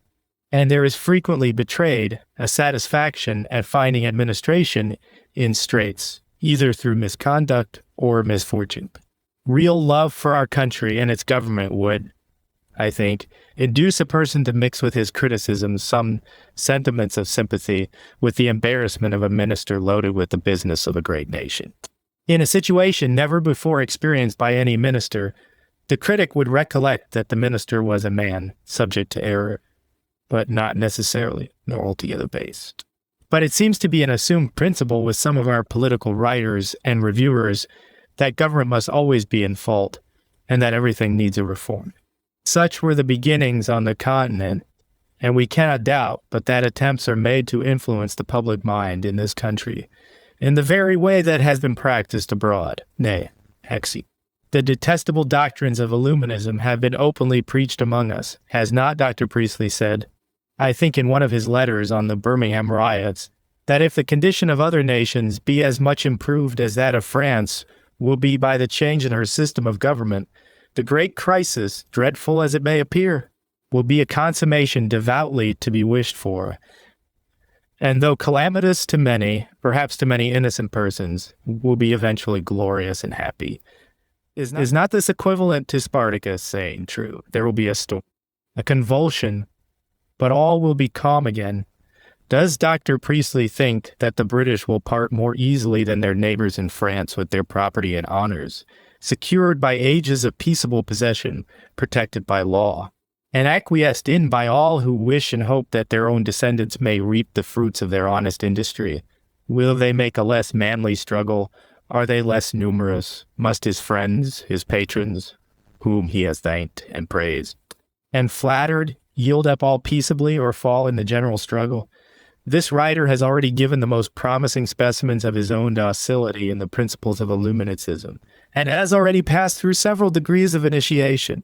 He has refined and refined on Christianity, and boasts, like another Spartacus, that he has at last hit on the true secret. Has he not been preparing the minds of his readers for atheism by his theory of mind, and by his commentary on the unmeaning jargon of Dr. Hartley?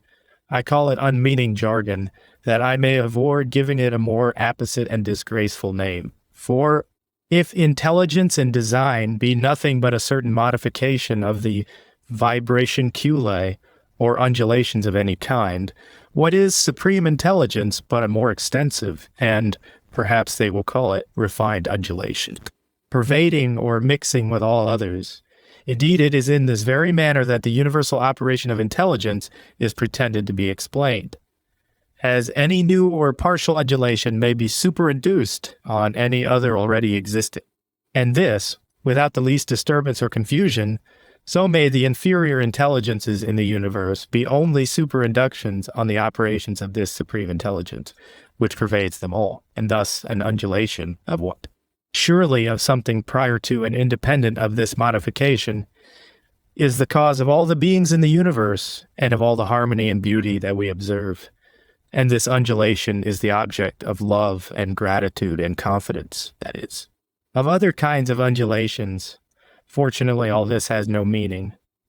But surely, if anything can tend to diminish the force of religious sentiments and make all Dr. Priestley's discoveries in Christianity insignificant, this will do it. Were it possible for the departed soul of Newton to feel pain, he would surely recollect with regret that unhappy hour when, provoked by Dr. Hook's charge of plagiarism, he first threw out his whim of a vibrating ether.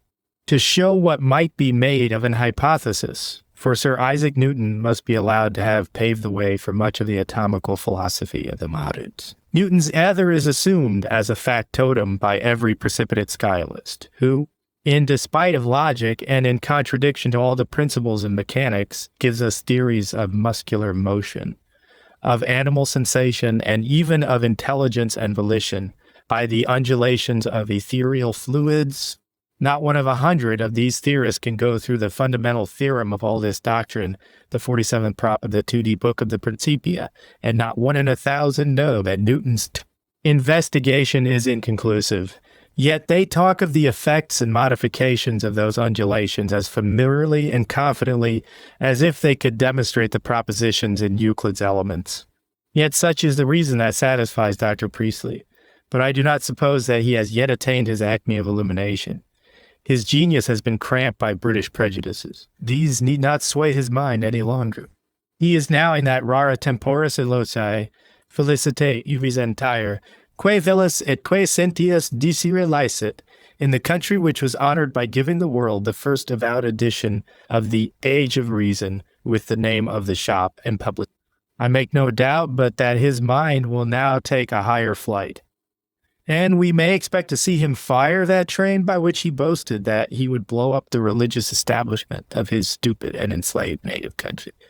I grieve that he has left any of his friends and abettors among us who declaim in the most violent and unqualified terms against all national establishments of religion, and in no friendly terms of any establishments which maintain or allow any privileged orders.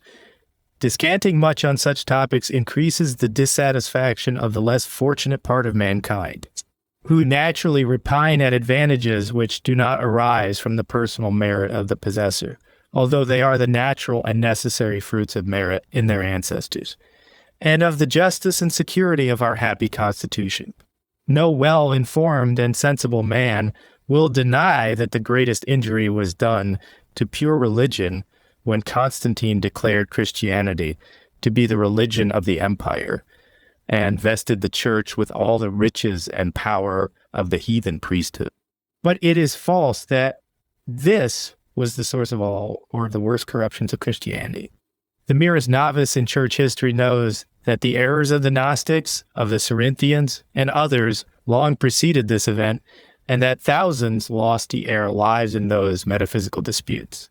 But I cannot help thinking that in the present condition of Europe, religion would desert the world if the opinions of men were not directed in some proper degree by national establishments. Teachers among the independents will court popularity as they have always courted it, by fostering some favorite and discriminating opinion of their hearers. The old subjects of debate have now lost their zest, and I should fear that the teachers would find it as successful as it is an easy road to popularity to lead their hearers through a series of refinements, till they are landed, much to their satisfaction, in the materialism of Dr. Priestley, from which it is but a step to the atheism of Diderot and Condorcet. Seeing that there are such grounds of apprehension, I think that we have cause to be upon our guard, and that every man who has enjoyed the sweets of British liberty should be very anxious indeed to preserve it. We should discourage all secret assemblies which afford opportunities to the disaffected, and all conversations which foster any notions of political perfection, and create hankerings after unattainable happiness. These only increase the discontents of the unfortunate, the idle, and the worthless. Above all, we should be careful to discourage and check immorality and licentiousness in every shape. For this will of itself subvert every government, and will subject us to the vile tyranny of a profligate mob. If there has ever been a season in which it was proper to call upon the public instructors of the nation to exert themselves in the cause of religion and virtue, it is surely the present. It appears from the tenor of the whole narration before the reader that religion and virtue are considered as the great obstacles to the completion of this plan for overturning the governments of Europe. And I hope that I have made it evident that those conspirators have presupposed that there is deeply rooted in the heart of man a sincere veneration for unsophisticated virtue, and an affectionate propensity to religion. That is, to consider this beautiful world as the production of wisdom and power, residing in a being different from the world itself, and the natural object of admiration and of love. I do not speak of the truth of this principle at present, but only of its reality as an impression on the heart of man. These principles must therefore be worked on, and they are acknowledged to be strong, because much art is employed to eradicate them, or to overwhelm them by other powerful agents. We also see that religion and virtue are considered by those corruptors as closely united, and as mutually supporting each other. This they admit as a fact, and labor to prove it to be a mistake. And lastly, they entertain no hopes of complete success till they have exploded both. This being the case, I hope that I shall be clear of all charge of impropriety when I address our national instructores, and earnestly desire them to consider this cause as peculiarly theirs. The world has been corrupted under pretense of moral instruction. Backwardness, therefore, on their part, may do inconceivable harm, because it will most certainly be interpreted as an acknowledgment of defeat, and they will be accused of indifference and insincerity. I know that a modest man reluctantly comes forward with anything that has the appearance of thinking himself wiser or better than his neighbors, but if all are so bashful, where will it end? Must we allow a parcel of worthless profligates, whom no man would trust with the management of the most trifling concern, to pass with the ignorant and indolent for teachers of true wisdom, and thus entice the whole world into a trap? They have succeeded with our unfortunate neighbors on the continent, and in Germany, to their shame, be it spoken, they have been assisted even by some faithless clergymen. But I will hope better of my countrymen, and I think that our clergy have encouragement even from the native character of Britons. National comparisons are indeed ungraceful and are rarely candid, but I think they may be indulged in this instance. It is of his own countrymen that Voltaire speaks when he says that they resemble a mixed breed of the monkey and the tiger, animals that mix fun with mischief, and that sport with the torments of their prey. They have indeed given the most shocking proofs of the justness of his portrait. It is with a considerable degree of national pride, therefore, that I compare the behavior of the French with that of the British in a very similar situation during the civil wars and the usurpation of Cromwell. There have been more numerous and infinitely more atrocious crimes committed in France during any 1/2 year since the beginning of the Revolution than during the whole of that tumultuous period. And it should be remembered that in Britain, at that period, to all other grounds of discontent was added no small share of religious fanaticism, a passion, may I call it, which seldom fails to rouse every angry thought of the heart. Much may be hoped for from an earnest and judicious address to that rich fund of manly kindness that is conspicuous in the British character, a fund to which I am persuaded we owe the excellence of our constitutional government. Nowhere else in Europe are the claims of the different ranks in society so generally and so candidly admitted. All feel their force and all allow them to others. Hence it happens that they are enjoyed in so much peace. Hence it happens that the gentry live among the yeomen and farmers with so easy and familiar a superiority. Extrema per illos justitia extens terris effet. Our clergy are also well prepared for the task, for our ancestors differed exceedingly from the present illuminators in their notions, and have enacted that the clergy shall be well instructed in natural philosophy. Judging that a knowledge of the symmetry of nature and the beautiful adjustment of all her operations would produce a firm belief of a wisdom and power, which is the source of all this fair order, the author and conductor of all, and therefore the natural object of admiration and of love. A good heart is open to this impression and feels no reluctance, but on the contrary, a pleasure in thinking man the subject of his government and the object of his care.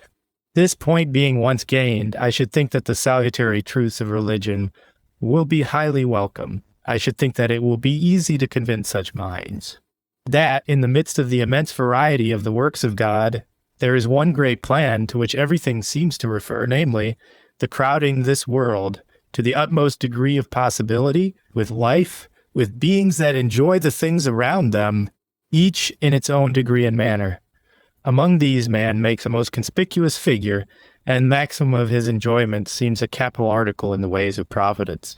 It will, I think, require little trouble to show that the natural dictates of religion, or the immediate results of the belief of God's moral government of the universe, coincide in every circumstance of sentiment, disposition, and conduct, with those that are most productive of enjoyment, on the whole, in social life. The same train of thought will show that the real improvements in the pleasures of society are, in fact, improvements of man's rational nature, and so many steps toward that perfection which our own consciences tell us we are capable of, and which religion encourages us to hope for in another state of being, and thus will the ways of wisdom appear to be ways of pleasantness, and all her paths to be peace. Dwelling on such topics, there is no occasion for any political discussion. This would be equally improper and hurtful. Such discussions never fail to produce ill humor, but surely the highest complacence must result from the thought that we are cooperating with the author of all wisdom and goodness, and helping forward the favorite plans of his providence. Such a thought must elevate the mind which thus recognizes a sort of alliance with the author of nature. Our brethren in society appear brethren indeed, heirs of the same hopes, and traveling to the same country. This will be a sort of moral patriotism, and should, I think, produce mutual forbearance, since we discover imperfections in all creatures, and are conscious of them in ourselves, notwithstanding which we hope to be all equal at last in worth and in happiness. I should gladly hope that I shall not be accused of presumption in this address. There is no profession that I more sincerely respect than that of the religious and moral instructor of my country. I am saying nothing here that I am not accustomed to urge at much greater length in the course of my professional duty. And I do not think that I am justly chargeable with vanity when I suppose that many years of delightful study of the works of God have given me somewhat more acquaintance with them than is probably attained by those who never think of the matter. Being continually engaged in the bustle of life, should one of this description say that all is fate or chance, and that the same thing happens to all, and see, as is but too common, I should think that a prudent man will give so much preference to my assertion, as at least to think seriously about the thing, before he allow himself any indulgence in things which I affirm to be highly dangerous to his future peace and happiness.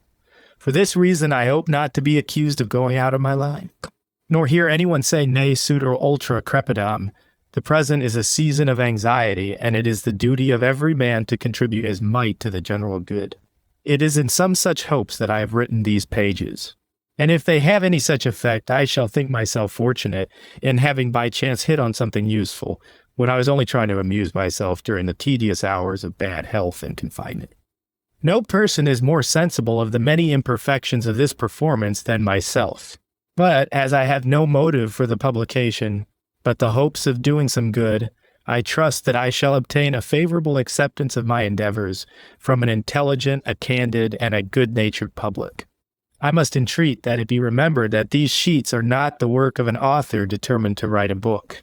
They were for the most part notes, which I took from books I had borrowed, that I might occasionally have recourse to them when occupied with Freemasonry, the first object of my curiosity.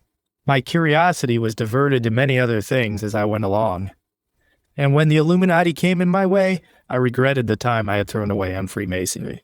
But, observing their connection, I thought that I perceived the progress of one and the same design. This made me eager to find out any remains of Weishaupt's association. I was not surprised when I saw marks of its interference in the French Revolution.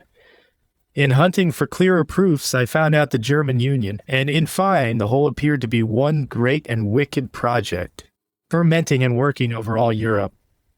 Some highly respected friends encouraged me in the hope of doing some service by laying my informations before the public, and said that no time should be lost. I therefore set about collecting my scattered facts. I undertook this task at a time when my official duty pressed hard on me, and bad health made me very unfit for study. The effects of this must appear in many faults which I see, without being able at present to amend them. I owe this apology to the public, and I trust that my good intentions will procure an acceptance. While the sheet commencing P. 341 was printing off, I got a sight of a work published in Paris last year entitled La Conjuration d'Orléans. It confirms all that I have said respecting the use made of the Freemason lodges. It gives a particular account of the formation of the Jacobin Club by the Club Breton. This last appears to have been the association formed with the assistance of the German deputies. The Jacobin Club had several committees similar to those of the National Assembly. Among others, it had a committee of inquiry and correspondence, whose business it was to gain partisans, to discover enemies, to decide on the merits of the brethren, and to form similar clubs in other places. The author of the above-mentioned work writes as follows, Fall to 1319, "We may judge of what the D of Orleans could do in other places by what he did during his stay in England. During his stay in London, he gained over to his interest Lord Stanhope and Dr. Price, two of the most respectable members of the Revolution Society. This society had no other object, it said, but to support the revolution which had driven James II from the throne of his ancestors. Orleans made of this association a true Jacobin club. It entered into correspondence with the Committee of Inquiry of our Commune, with the same committee of our Jacobin Club, and at last with our National Assembly. It even sent to the Assembly an ostensible letter in which we may see the following passages. The Society congratulate the National Assembly of France on the revolution which has taken place in that country. It cannot but earnestly wish for the happy conclusion of so important a revolution, and at the same time express the extreme satisfaction which it feels in reflecting on the glorious example which France has given to the world." The reader will remark that in this example are contained all the horrors which had been exhibited in France before the month of March 1790, and that before this time, the conduct of the Duke of Orleans on the 5th and 6th of October 1789, with all the shocking atrocities of those days, were fully known in England. The Society resolves unanimously to invite all the people of England to establish societies through the kingdom, to support the principles of the Revolution, to form correspondence between themselves, and by these means to establish a great concerted union of all the true friends of liberty. Accordingly, says the French author, this was executed, and Jacobin clubs were established in several cities of England, Scotland, and Ireland. Nothing would give me more sincere pleasure than to see the whole prove to be a mistake, to be convinced that there is no such plot, and that we run no risk of the contagion, but that Britain will continue, by the abiding prevalence of honor, of virtue, and of true religion, to exhibit the fairest specimen of civil government that ever was seen on earth. and a national character and conduct not unworthy of the inestimable blessings that we enjoy. Our excellent sovereign, at his accession to the throne, declared to his parliament that he glory in having been born a Briton. Would to God that all and each of his subjects had entertained the same lofty notions of this good fortune. Then would they have labored, as he has done for near 40 years, to support the honor of the British name by setting as bright an example of domestic and of public virtue. Then would Britons have been indeed the boast of humanity.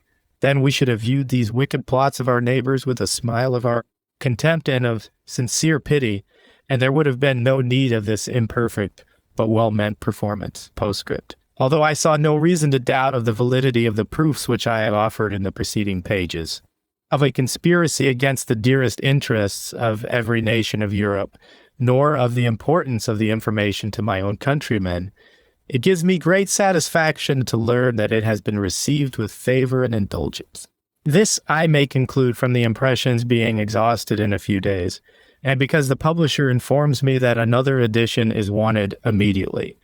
I could have wished that this were deferred for some time, that I might have availed myself of the observations of others, and be enabled to correct the mistakes into which I have been led by my scanty knowledge of the German language, and the mistakes of the writers from whom I derived all my informations. I should, in that case, have attempted to make the work more worthy of the public eye by correcting many imperfections which the continual distraction of bad health and my haste to bring it before the public have occasioned. I should have made the disposition more natural and perspicuous, and have lopped off some redundancies and repetitions. But the printer tells me that this would greatly retard the publication by changing the series of the pages. At any rate, I am not at present in a condition to engage in any work that requires dispatch. I must yield therefore to those reasons, and content myself with such corrections as can be made immediately. I have found, after minute inquiry, that I was mistaken as to the expression of an eminent follower of Dr. Priestley, mentioned before. The person alluded to disclaims all sanguinary proceedings, and my information arose from a very erroneous account which was circulated of the conversation. But I still think the caution equally necessary, which I recommended to the hearers of the frequent and violent declamations made by those alluded to against all religious establishments. Except the anecdote of Diderot's library, I do not recollect another assertion in the book for which I have not the authority of printed evidence. This story was told me by so many persons of credit who were on the spot at the time, that I have no doubt of its truth. I also find that I was mistaken in my conjecture that Mr. Lefranc communicated his suspicions of the horrid designs of the Freemasons to Archbishop Gobet. It must have been to Mr. Leclerc de Juin, a most wart-high prelate, whom the hatred of the Jacobins obliged to fly into Switzerland. The Catholic clergy were butchered or banished, and the Jacobins substituted in their places such as would second their views. Gobet was worthy of their confidence, and the Archbishop of Toulouse, Brienne himself, could not have served the cause of the philosophists more effectually, had they succeeded in their attempts to get him continued Archbishop of Paris. As the poetical picture of unqualified liberty and equality and the indolent pleasures of the patriarchal life are the charm by which the illuminators hope to fascinate all hearts. And as they reprobate every construction of society which tolerates any permanent subordination, and particularly such as found this subordination on distinctions of ranks, and scout all privileges allowed to particular orders of men, I hope that it will not be thought foreign to the general purpose of the foregoing work, if I, with great deference, lay before the reader some of my reasons for asserting, without hesitation, in a former part, that the British Constitution is the only one that will give permanent happiness to a great and luxurious nation, and is peculiarly calculated to give full exercise to the best propensities of cultivated minds. I am the more desirous of doing this, because it seems to me that most of the political writers on the continent, and many of my countrymen, have not attended to important circumstances which distinguish our Constitution from the States General of France and other countries. The Republicans in France have, since the Revolution, employed the pains in searching their records, which ought to have been taken before the convocation of the states, and which would probably have prevented that step altogether. They have shown that the meetings of the states, if we accept that in 1614 and 1483, were uniformly occasions of mutual contest between the different orders, in which the interests of the nation and the authority of the crown were equally forgotten. And the kingdom was plunged into all the horrors of a rancorous civil war. Of this, they give us a remarkable instance during the captivity of King John in 1355 and 1356, the horrors of which were hardly exceeded by anything that has happened in our days. They have shown the same dismal consequences of the assembly of the different orders in Brabant, and still more remarkably in Sweden and Denmark, where they have frequently produced a revolution and change of government, all of which have terminated in the absolute government, either of the crown or of one of the contending orders. They laugh at the simplicity of the British for expecting that the permanent fruits of our Constitution, which is founded on the same jarring principles, shall be any better, and assert that the peaceable exercise of its several powers for somewhat more than a century, a thing never experienced by us in former times, has proceeded from circumstances merely accidental. With much address they have selected the former disturbances, and have connected them by a sort of principle so as to support their system, that a States General or Parliament, consisting of a representation of the different classes of citizens, can never deliberate for the general good, but must always occupy their time in contentions about their mutual invasions of privilege, and will saddle every aid to the executive power with some unjust and ruinous aggrandizement of the victorious order. They have the effrontery to give the Magna Charta as an instance of an usurpation of the great feudatories, and have represented it in such a light as to make it the game of the writers and of the tribunes. All this they have done in order to reconcile the minds of the few thinking men of the nation to the abolition of the different orders of the state, and to their national convention in the form of a chaotic mass of Frenchmen, one and indivisible. Non being junctarum discordia semina rerum, ubi frigida puagnabant calidis, humentia sixi mollia cumduris, sine pondere habentia pondus. Their reasonings would be just, and their proofs from history would be convincing, if their premises were true. If the British Parliament were really an assembly of three orders, either personally or by representation, deliberating apart, each having a veto on the decisions of the other two, and I apprehend that most of my countrymen who have not had occasion to canvass the subject with much attention suppose this to be really the British Constitution. For, in the ordinary table conversations on the subject, they seldom go farther, and talk with great complacence of the balance of hostile powers, of the king as the umpire of differences, and of the peace and prosperity that results from the whole.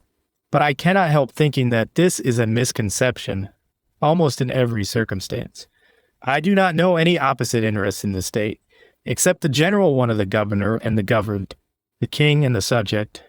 If there is an umpire in our Constitution, it is the House of Lords. But this is not as a representation of the persons of birth, but as a court of hereditary magistrates.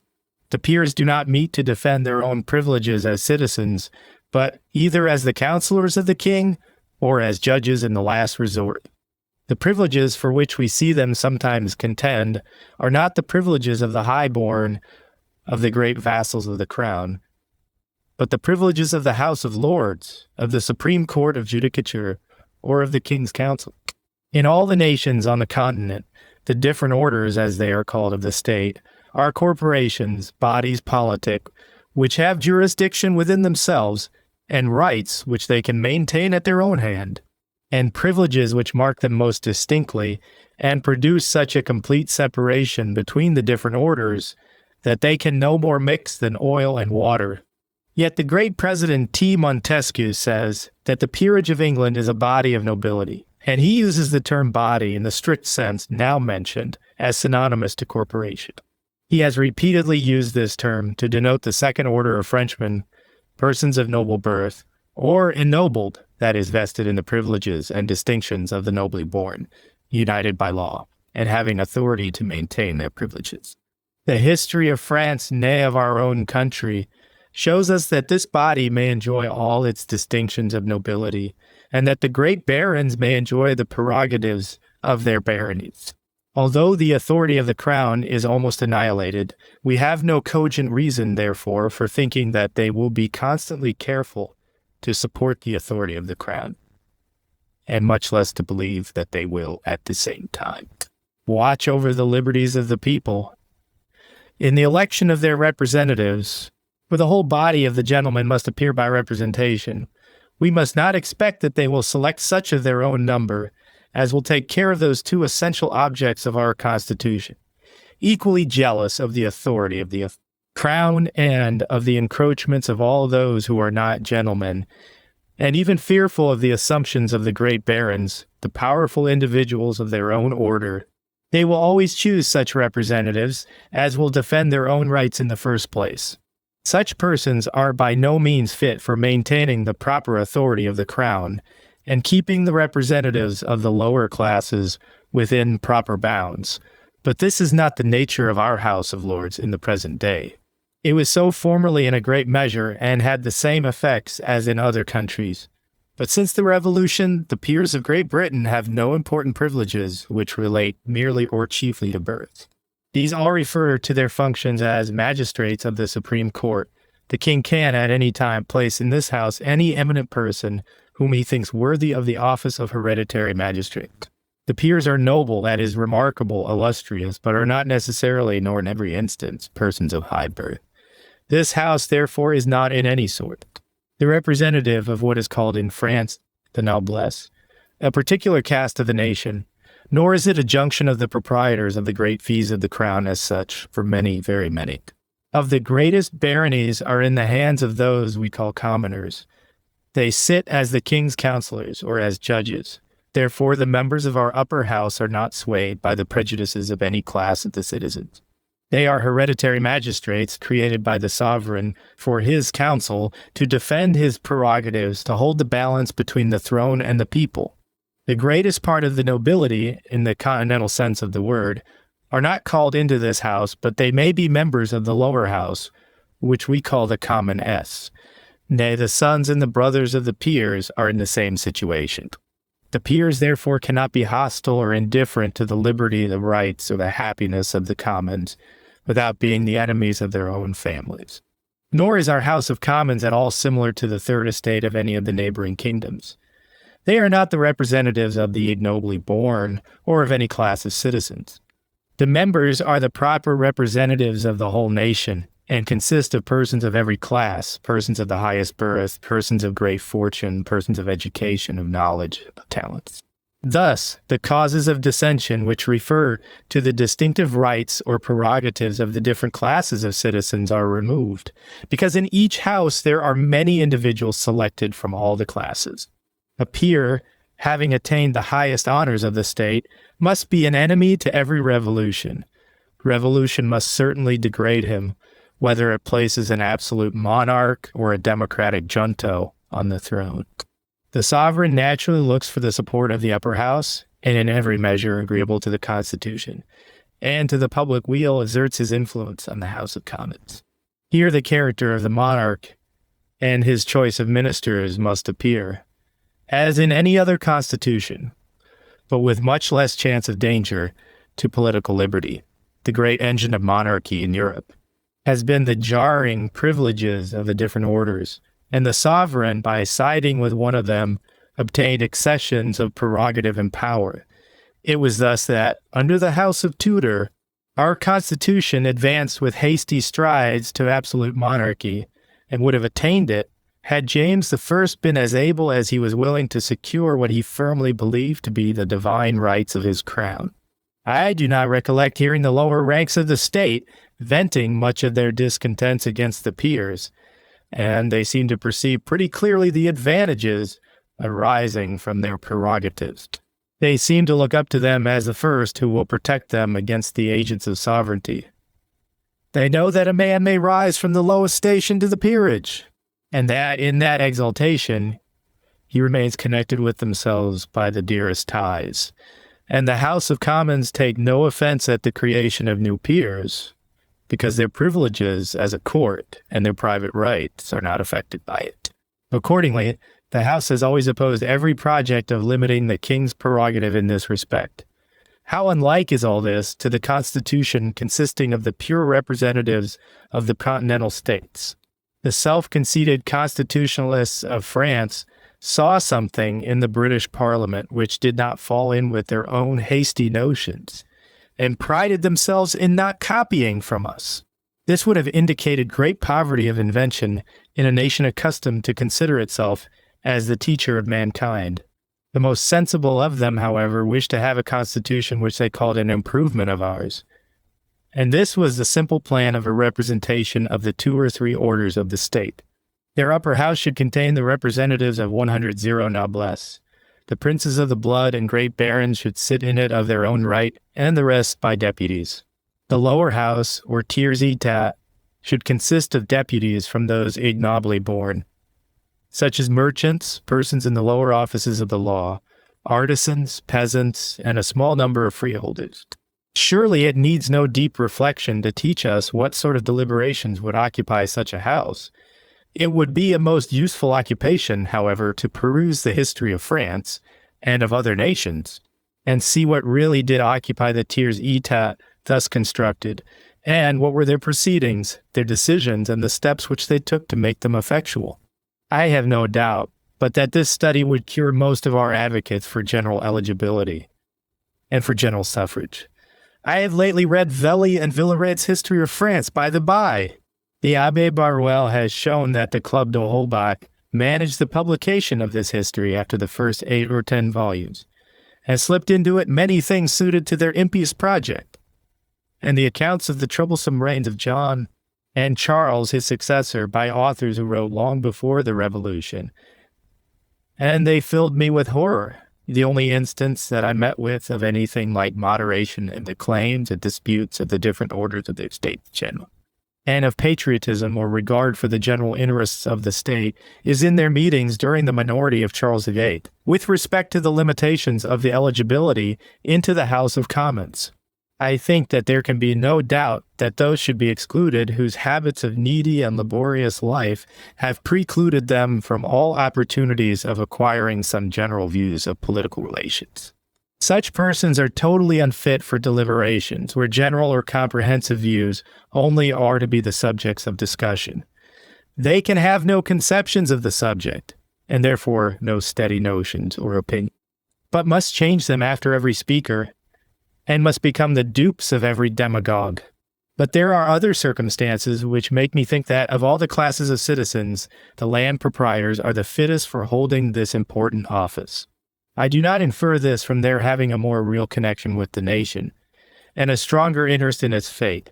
I prefer them on account of their general habits of thought.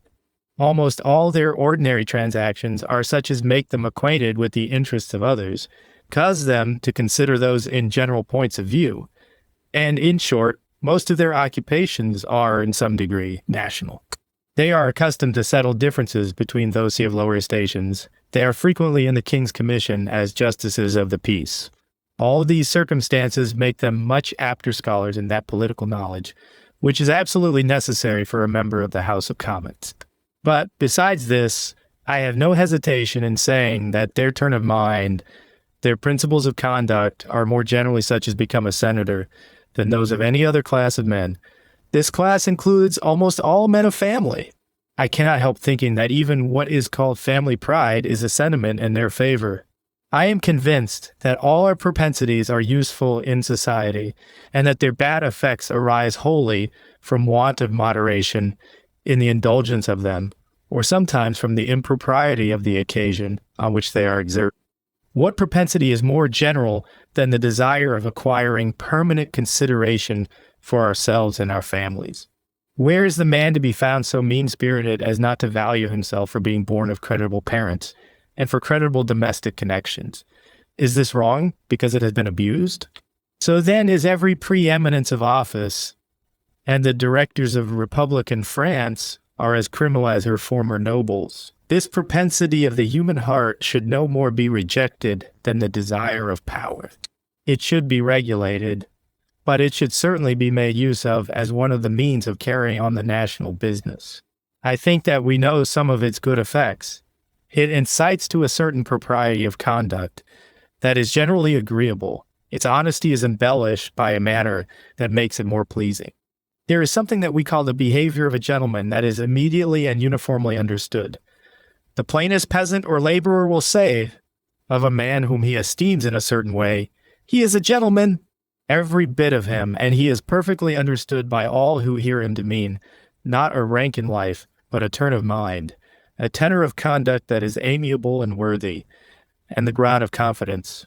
I remark with some feeling of patriotic pride that these are phrases almost peculiar to our language. In Russia, the words would have no meaning. But there the sovereign is a despot, and all but the gentry are slaves, and the gentry are at no pains to recommend their class by such a distinction, nor to give currency to such a phrase. I would infer from this peculiarity that Britain is the happy land where the wisest use has been made of this propensity of the human heart. If therefore there be a foundation for this peculiarity, the gentry are proper objects of our choice for filling the House of Commons. If theoretical considerations are of any value in questions of political discussion, I would say that we have good reasons for giving this class of citizens a great share in the public deliberate, besides what I have already noticed of their habits of considering things in general points of view, and their feeling a closer connection with the nation than any other class. I would say that the power and influence which naturally attach to their being called to offices of public trust will probably be better lodged in their hands. If they are generally selected for these offices, they come to consider them as parts of their civil condition, as situations natural to them. They will therefore exercise this power and influence with the moderation and calmness of habit. They are no novelties to them. They are not afraid of losing them. Therefore, when in office, they do not catch at the opportunities of exercising them. This is the ordinary conduct of men, and therefore is a ground of probable reasoning.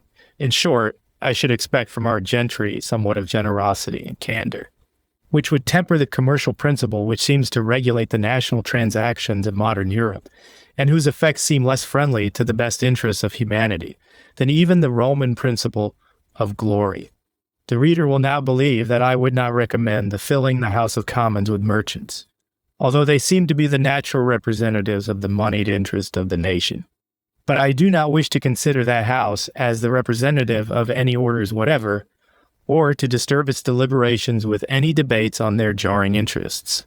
The man of purely commercial notions disclaims all generosity, recommends honesty because it is the best policy, in short, places the value of a thing in as much money as 'twill bring. I should watch the conduct of such men more narrowly than that of the nobles. Indeed, the history of Parliament will show that the gentry have not been the most venal part of the house.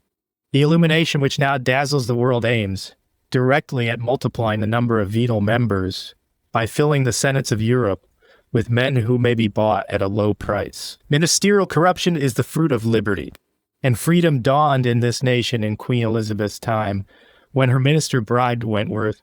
A wise and free legislation will endeavor to make this as expensive and troublesome as possible, and therefore will neither admit universal suffrage nor a very extensive eligibility.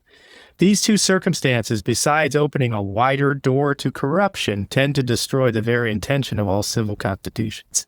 The great object in them is to make a great number of people happy.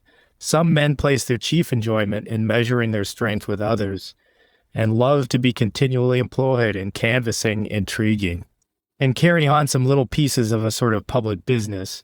To such men, universal suffrage and eligibility would be paradise. But it is to be hoped that the number of such is not very great. For this occupation must be accompanied by much disquiet among their neighbors, much dissension and mutual offense and ill will, and the peaceable, the indolent, the studious, and the half of the nation, the women, will be great sufferers by all this. In a nation possessing many of the comforts and pleasures of life, the happiest government is that which will leave the greatest number possible totally unoccupied with national affairs, and at full liberty to enjoy all their domestic and social pleasures, and to do this with security and permanency. Great limitations in the right of electing seems therefore a circumstance necessary for this purpose, and limitations are equally necessary on the eligibility. When the offices of power and emolument are open to all, the scramble becomes universal, and the nation is never at peace. The road to a seat in Parliament should be accessible to all, but it should be long, so that many things which all may in time obtain shall be requisite for qualifying the candidate. The road should also be such that all should be induced to walk in it, in the prosecution of their ordinary business, and their admission into public offices should depend on the progress which they have made in the advancement of their own fortunes. Such regulations would, I think, give the greatest chance of filling the offices with persons fittest for them by their talents, their experience, and their habits of thinking. These habits and the views of life which a man forms in consequence of his situation are of the utmost importance.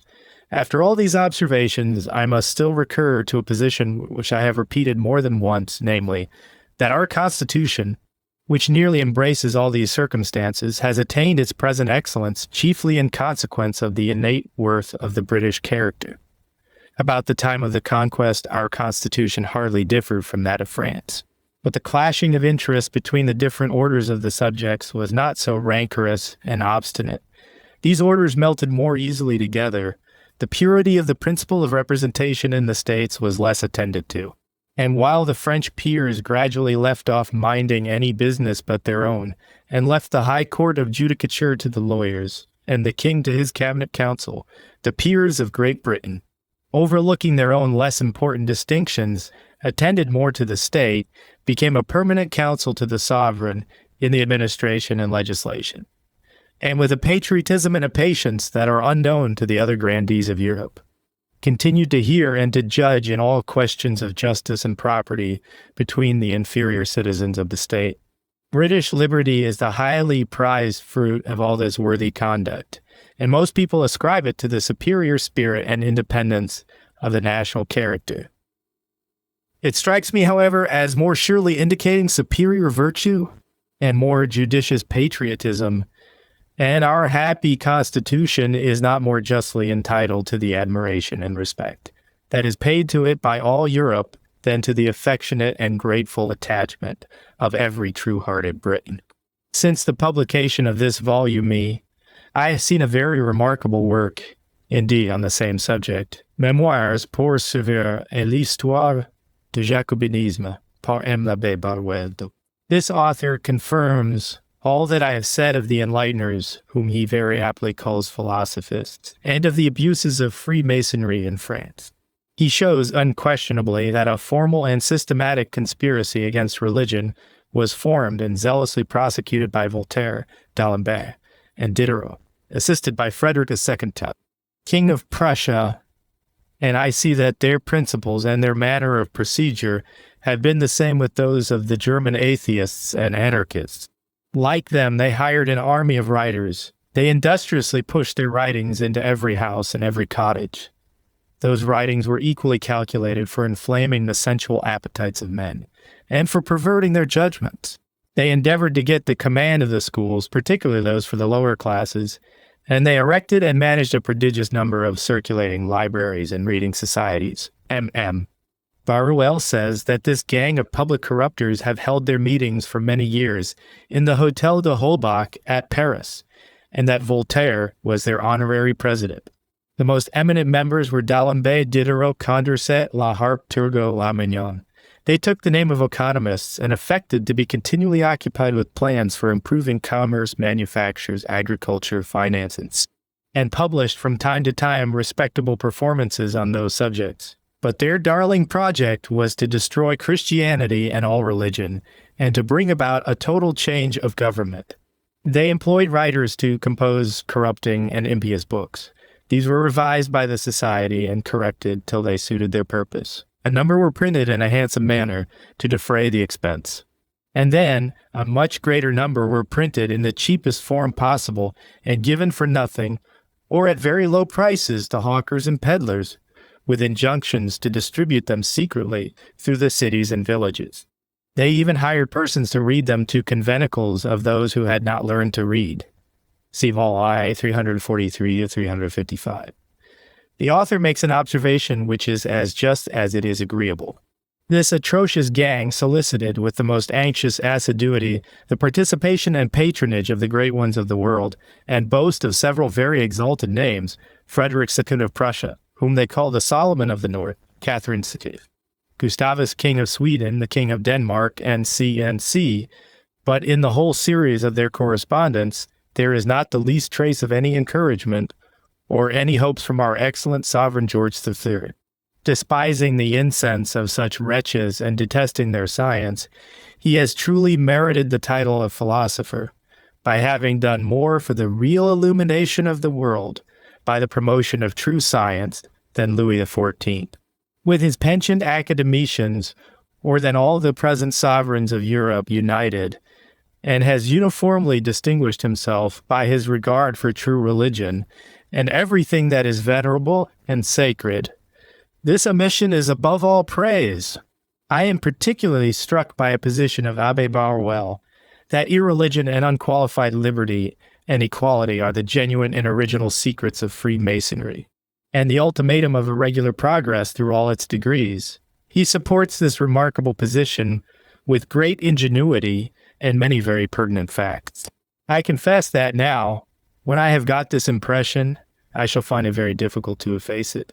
But I must also say that this thought never struck me during all the time that I have been occupied with it, nor have I ever heard it expressed by any brother, except such as had been illuminated, and such brethren always considered this as an innovation or improvement on genuine British Freemasonry. I recollect indeed that Nicolai, in his account of the German Rosicrucians, says that the object of Freemasonry in England, since the time of James II, is toleration in religious opinions, as royalism had been the object before that time. The account which the Abbé gives of the Chevalerie du Soleil is very conformable to one of the three rituals in my possession. His account of the Chevalerie de Rose Croix and some others differs considerably from those in my box. I have reason to think that my materials are transcripts from the rituals and which Rosa introduced into the German lodges, because the writer of the greatest part of them is an inhabitant of that city. I think that the Abbé Barwell's account of this matter suggests a pleasing reflection. All the brethren on the continent agree in saying that Freemasonry was imported from Great Britain about the beginning of this century, and this in the form of a mystical society. It has been assiduously cultivated in Britain ever since that time, and I believe that the fraternity is more numerous here in proportion to the population of the country than in any other kingdom. Yet in Britain the brethren have never suspected that its principles were seditious or atheistical, while the Freemasonry of the continent was tricked up with all the frippery of stars and ribands, or was perverted to the most profligate and impious purposes, and the lodges became seminaries of foppery, of sedition, and impiety. It has retained in Britain its original form, simple and unadorned, and the lodges have remained the scenes of innocent merriment, or meetings of charity and beneficence, as the good sense and sound judgments of Britons have preserved them from the absurd follies of transmutation, of ghost-raising, and of magic. So their honest hearts and their innate good dispositions have made them detest and reject the mad projects and impious doctrines of cosmopolites, Epicurists, and atheists. O fortunatos nimium sua si bona norint Anglicolas. I have more confidence than ever in the sentiment which I expressed as an encouragement for our moral instructors, and with greater earnestness do I call on them to rescue from corruption and impending ruin a nation so highly deserving of their care. Mr. Barwell, in the 18th chapter of his work, has suggested some reflections, which highly merit attention and greatly tend to efface the impression which is naturally made on the minds of the unthinking and precipitate, when they observe such a list of authors whom they have been accustomed to admire, all leagued against religion. I think, however, that nothing can more effectually remove it than what I have already shown of the vile and disgraceful tricks which these sophists have been guilty of to support their cause. The cause of this numerous association is distinctly seen in their very procedure. The very first step in their progress is deprivation of manners. In this they have labored with as much earnestness as either Spartacus or Minos or Bart. It was a treat to me to learn that Laclose's abominable book, Les Liaisons Dangereuses, was not merely pandering for, his patron Orleans, but also working for his masters at the Hotel de Holbach. Nothing gives such certain bread to those authors. In the beginning of their career, as immoral and impure writings, and with such did even their chief set out and fill his pockets. Witness his Pucelle d'Orléans, and even after they became the sages of France, they continued, either from coarse taste or from serious principle, for the diabolical purpose of inflaming the passions of others, to interlard their gravest performances with impure thoughts and sentiments. Nay, the secret of the Hotel de Holbach shews us that, for anything we know to the contrary, the vilest productions of their press may have been the compositions of the octogenary Voltaire, of the sly D'Alembert, or of the author of the Pere de Famille. What a pity it is that the decline of the Roman Empire was not all written in England, and that its learned and elegant author, by going into their society, has allowed himself to be drawn into this muddy and degrading vortex. I should scarcely ask for more to disgust me with the philosophy of these sages and to make me distrust all their pretensions to knowledge. The meanness of the conduct suited the original poverty of the whole of them, but its continuance strips them of all claims to the name of philosophers. Their pretended wisdom is only cunning, and we must acknowledge that their conduct was clever. For this mean of corruption, concealed or embellished by their talents for sentimental slang, I can give it no better name, made their conversation and their writings most acceptable to their noble patrons. Now it is that religion of necessity comes on the field, for religion tells us that these are mean pleasures for creatures born to our prospects, and Christianity tells us that they are gross transgressions of the only just morality. The progress of the pupil will now be rapid, for he will listen with willing ears to lessons which flatter his passions. Yet Voltaire thinks it necessary to enliven the lessons by a little of the Salazan, quelques bons mots appropriés auprès de femmes, which he recommends to D'Alembert, who it seems was deficient in this kind of small talk. Surely all this is very unlike to wisdom, and when we see that it is part of a plan, and this an obvious one, it should greatly lessen our wonder at the number of these admired infidels. If we would now proceed to examine their pretensions to science, on which they found their claim to the name of philosophers, we must be careful to take the word in a sense that is unequivocal. Its true meaning is by no means what is commonly assigned to it, a lover of knowledge. It is a lover of wisdom, and philosophy professes to teach us what are the constituents of human felicity and what are the means of attaining it, what are our duties and the general rules for our conduct. The Stoics were philosophers. The Christians are also philosophers. The Epicureans and the Sophists of France would also be called philosophers. I have put in my objection to this claim already and need not repeat my reasons for saying that their doctrines are not dictates of wisdom. I shall only add that their own conduct shows plainly that their principles had no effect on themselves, because we see from the series of correspondence which Mr. Barrell has laid before us that they do not scruple to practice villainous and hypocritical tricks, which never fail to disgrace a man, and are totally irreconcilable with our notions of human dignity. Voltaire patiently took a caning from an officer at Frankfurt for having wittily told lies of his scholar Frederick, and his wisdom told him that his honor was cleared by offering to meet the major, each of them provided with an injection syringe. This was thought sublime wit at Ferney. I do not suppose that the slave Epictetus or the soldier Digby would have ended the affair in this manner. Many of the deeds of wisdom of the Club d'Holbach were more degrading than even this, and I am confident that the whole of this phalanx of sages were conscious that they were treated by their patrons and pupils as Voltaire was treated by the Solomon of the North, and that their notions of the vraie sagesse were also the same with his. He gives this account of it in his letter to his niece, Le Roi Louis avoir répondu, J'aurais besoin de Voltaire en un tout au plus, en presse l'orange. Ayant, yet les courses. Je me suis fait repeater ces douces paroles. How poor Voltaire would grin. Je vois bien qu'on a pressé l'orange. Il faut penser à sauver les courses. But as things stand at present, philosopher means a man of science. And in this sense of the word, our sages claim great respect. No claim can be worse founded. It is amusing to observe the earnestness with which they recommend the study of natural history. One does not readily see the connection of this with their ostensible object, the happiness of man. A perusal of Voltaire's letters betrays the secret.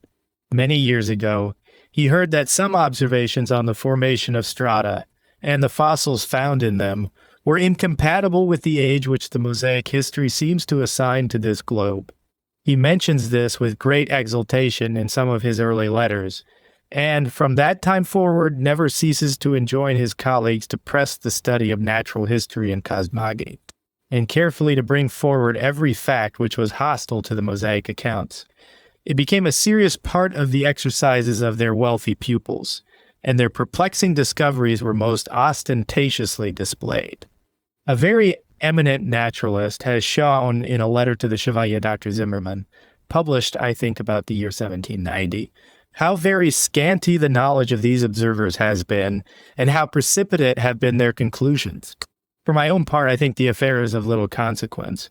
Moses writes the history not of this globe, but of the race of Adam.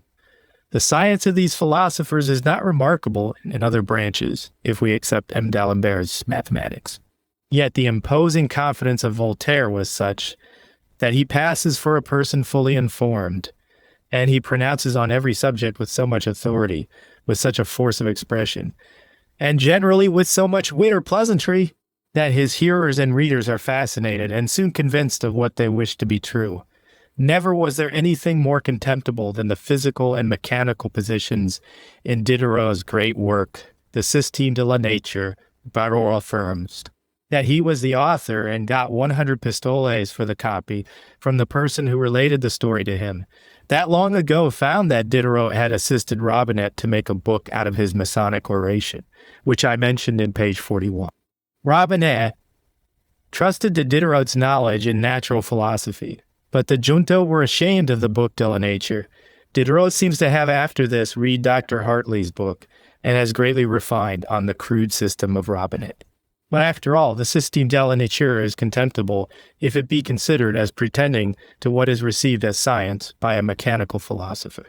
It is not by the wisdom nor by the profound knowledge which these writers display that they have acquired celebrity, a fame which has been so pernicious. It is by fine writing, by works addressed to the imagination and to the affections, by excellent dramas, by affecting moral essays, full of expressions of the greatest respect for virtue, the most tender benevolence, and the highest sentiments of honor and dignity. By these means they fascinate all readers. They gain the esteem of the worthy who imagine them sincere, and their pernicious doctrines are thus spread abroad and steal into the minds of the dissolute, the licentious, and the unwary. But I am writing to Britons, who are considered by our neighbors on the continent as a nation of philosophers, to the countrymen of Bacon, of Locke, of Newton, who are not to be wheedled like children, but must be reasoned with as men. Voltaire, who decides without hesitation on the character of the most distant nations in the most remote antiquity, did not know us. He came among us in the beginning of his career with the highest expectations of our support, and hoped to make his fortune by his Pucelle d'Orléans. It was rejected with disdain, but we published his Henriade for him, and notwithstanding his repeated disappointments of the same kind, he durst not offend his countrymen by slandering us, but joined in the profound respect paid by all to British science. Our writers, whether on natural or moral science, are still regarded as standard classics and are studied with care. Lord Verulam is acknowledged by every man of science to have given the first just description of true philosophy, pointed out its objects, and ascertained its mode of procedure, and Newton is equally allowed to have evinced the propriety of the Baconian precepts by his unequaled success. Sua mathesi faci phasem preferente. The most celebrated philosophers on the continent are those who have completed by demonstration the wonderful guesses of his penetrating genius. Billy, or Condorcet, I forget which, struck with the inconceivable reaches of Newton's thoughts, breaks out in the words of Lucretius, Tisicor, o magnae gentis decus. Tu pater rerum inventor, tu patria nobis, sopeditas precepta, tuisque ex inclut chartis, floriferis ut apes in saltibus omnia libont, omnia nos itidem De pascimur aurea dicta, aurea perpetua semper dignissima vita. After such avowals of our capacity to instruct ourselves, shall we still fly to those disturbers of the world for our lessons? No, let us rally round our own standards. Let us take the path pointed out by Bacon. Let us follow the steps of Newton. And to conclude, let us seriously consider a most excellent advice by the highest authority. Beware of false prophets, who come to you in sheep's clothing, but inwardly they are ravening wolves. By their fruits ye shall know them. Do men gather grapes of thorns or figs of thistles? The end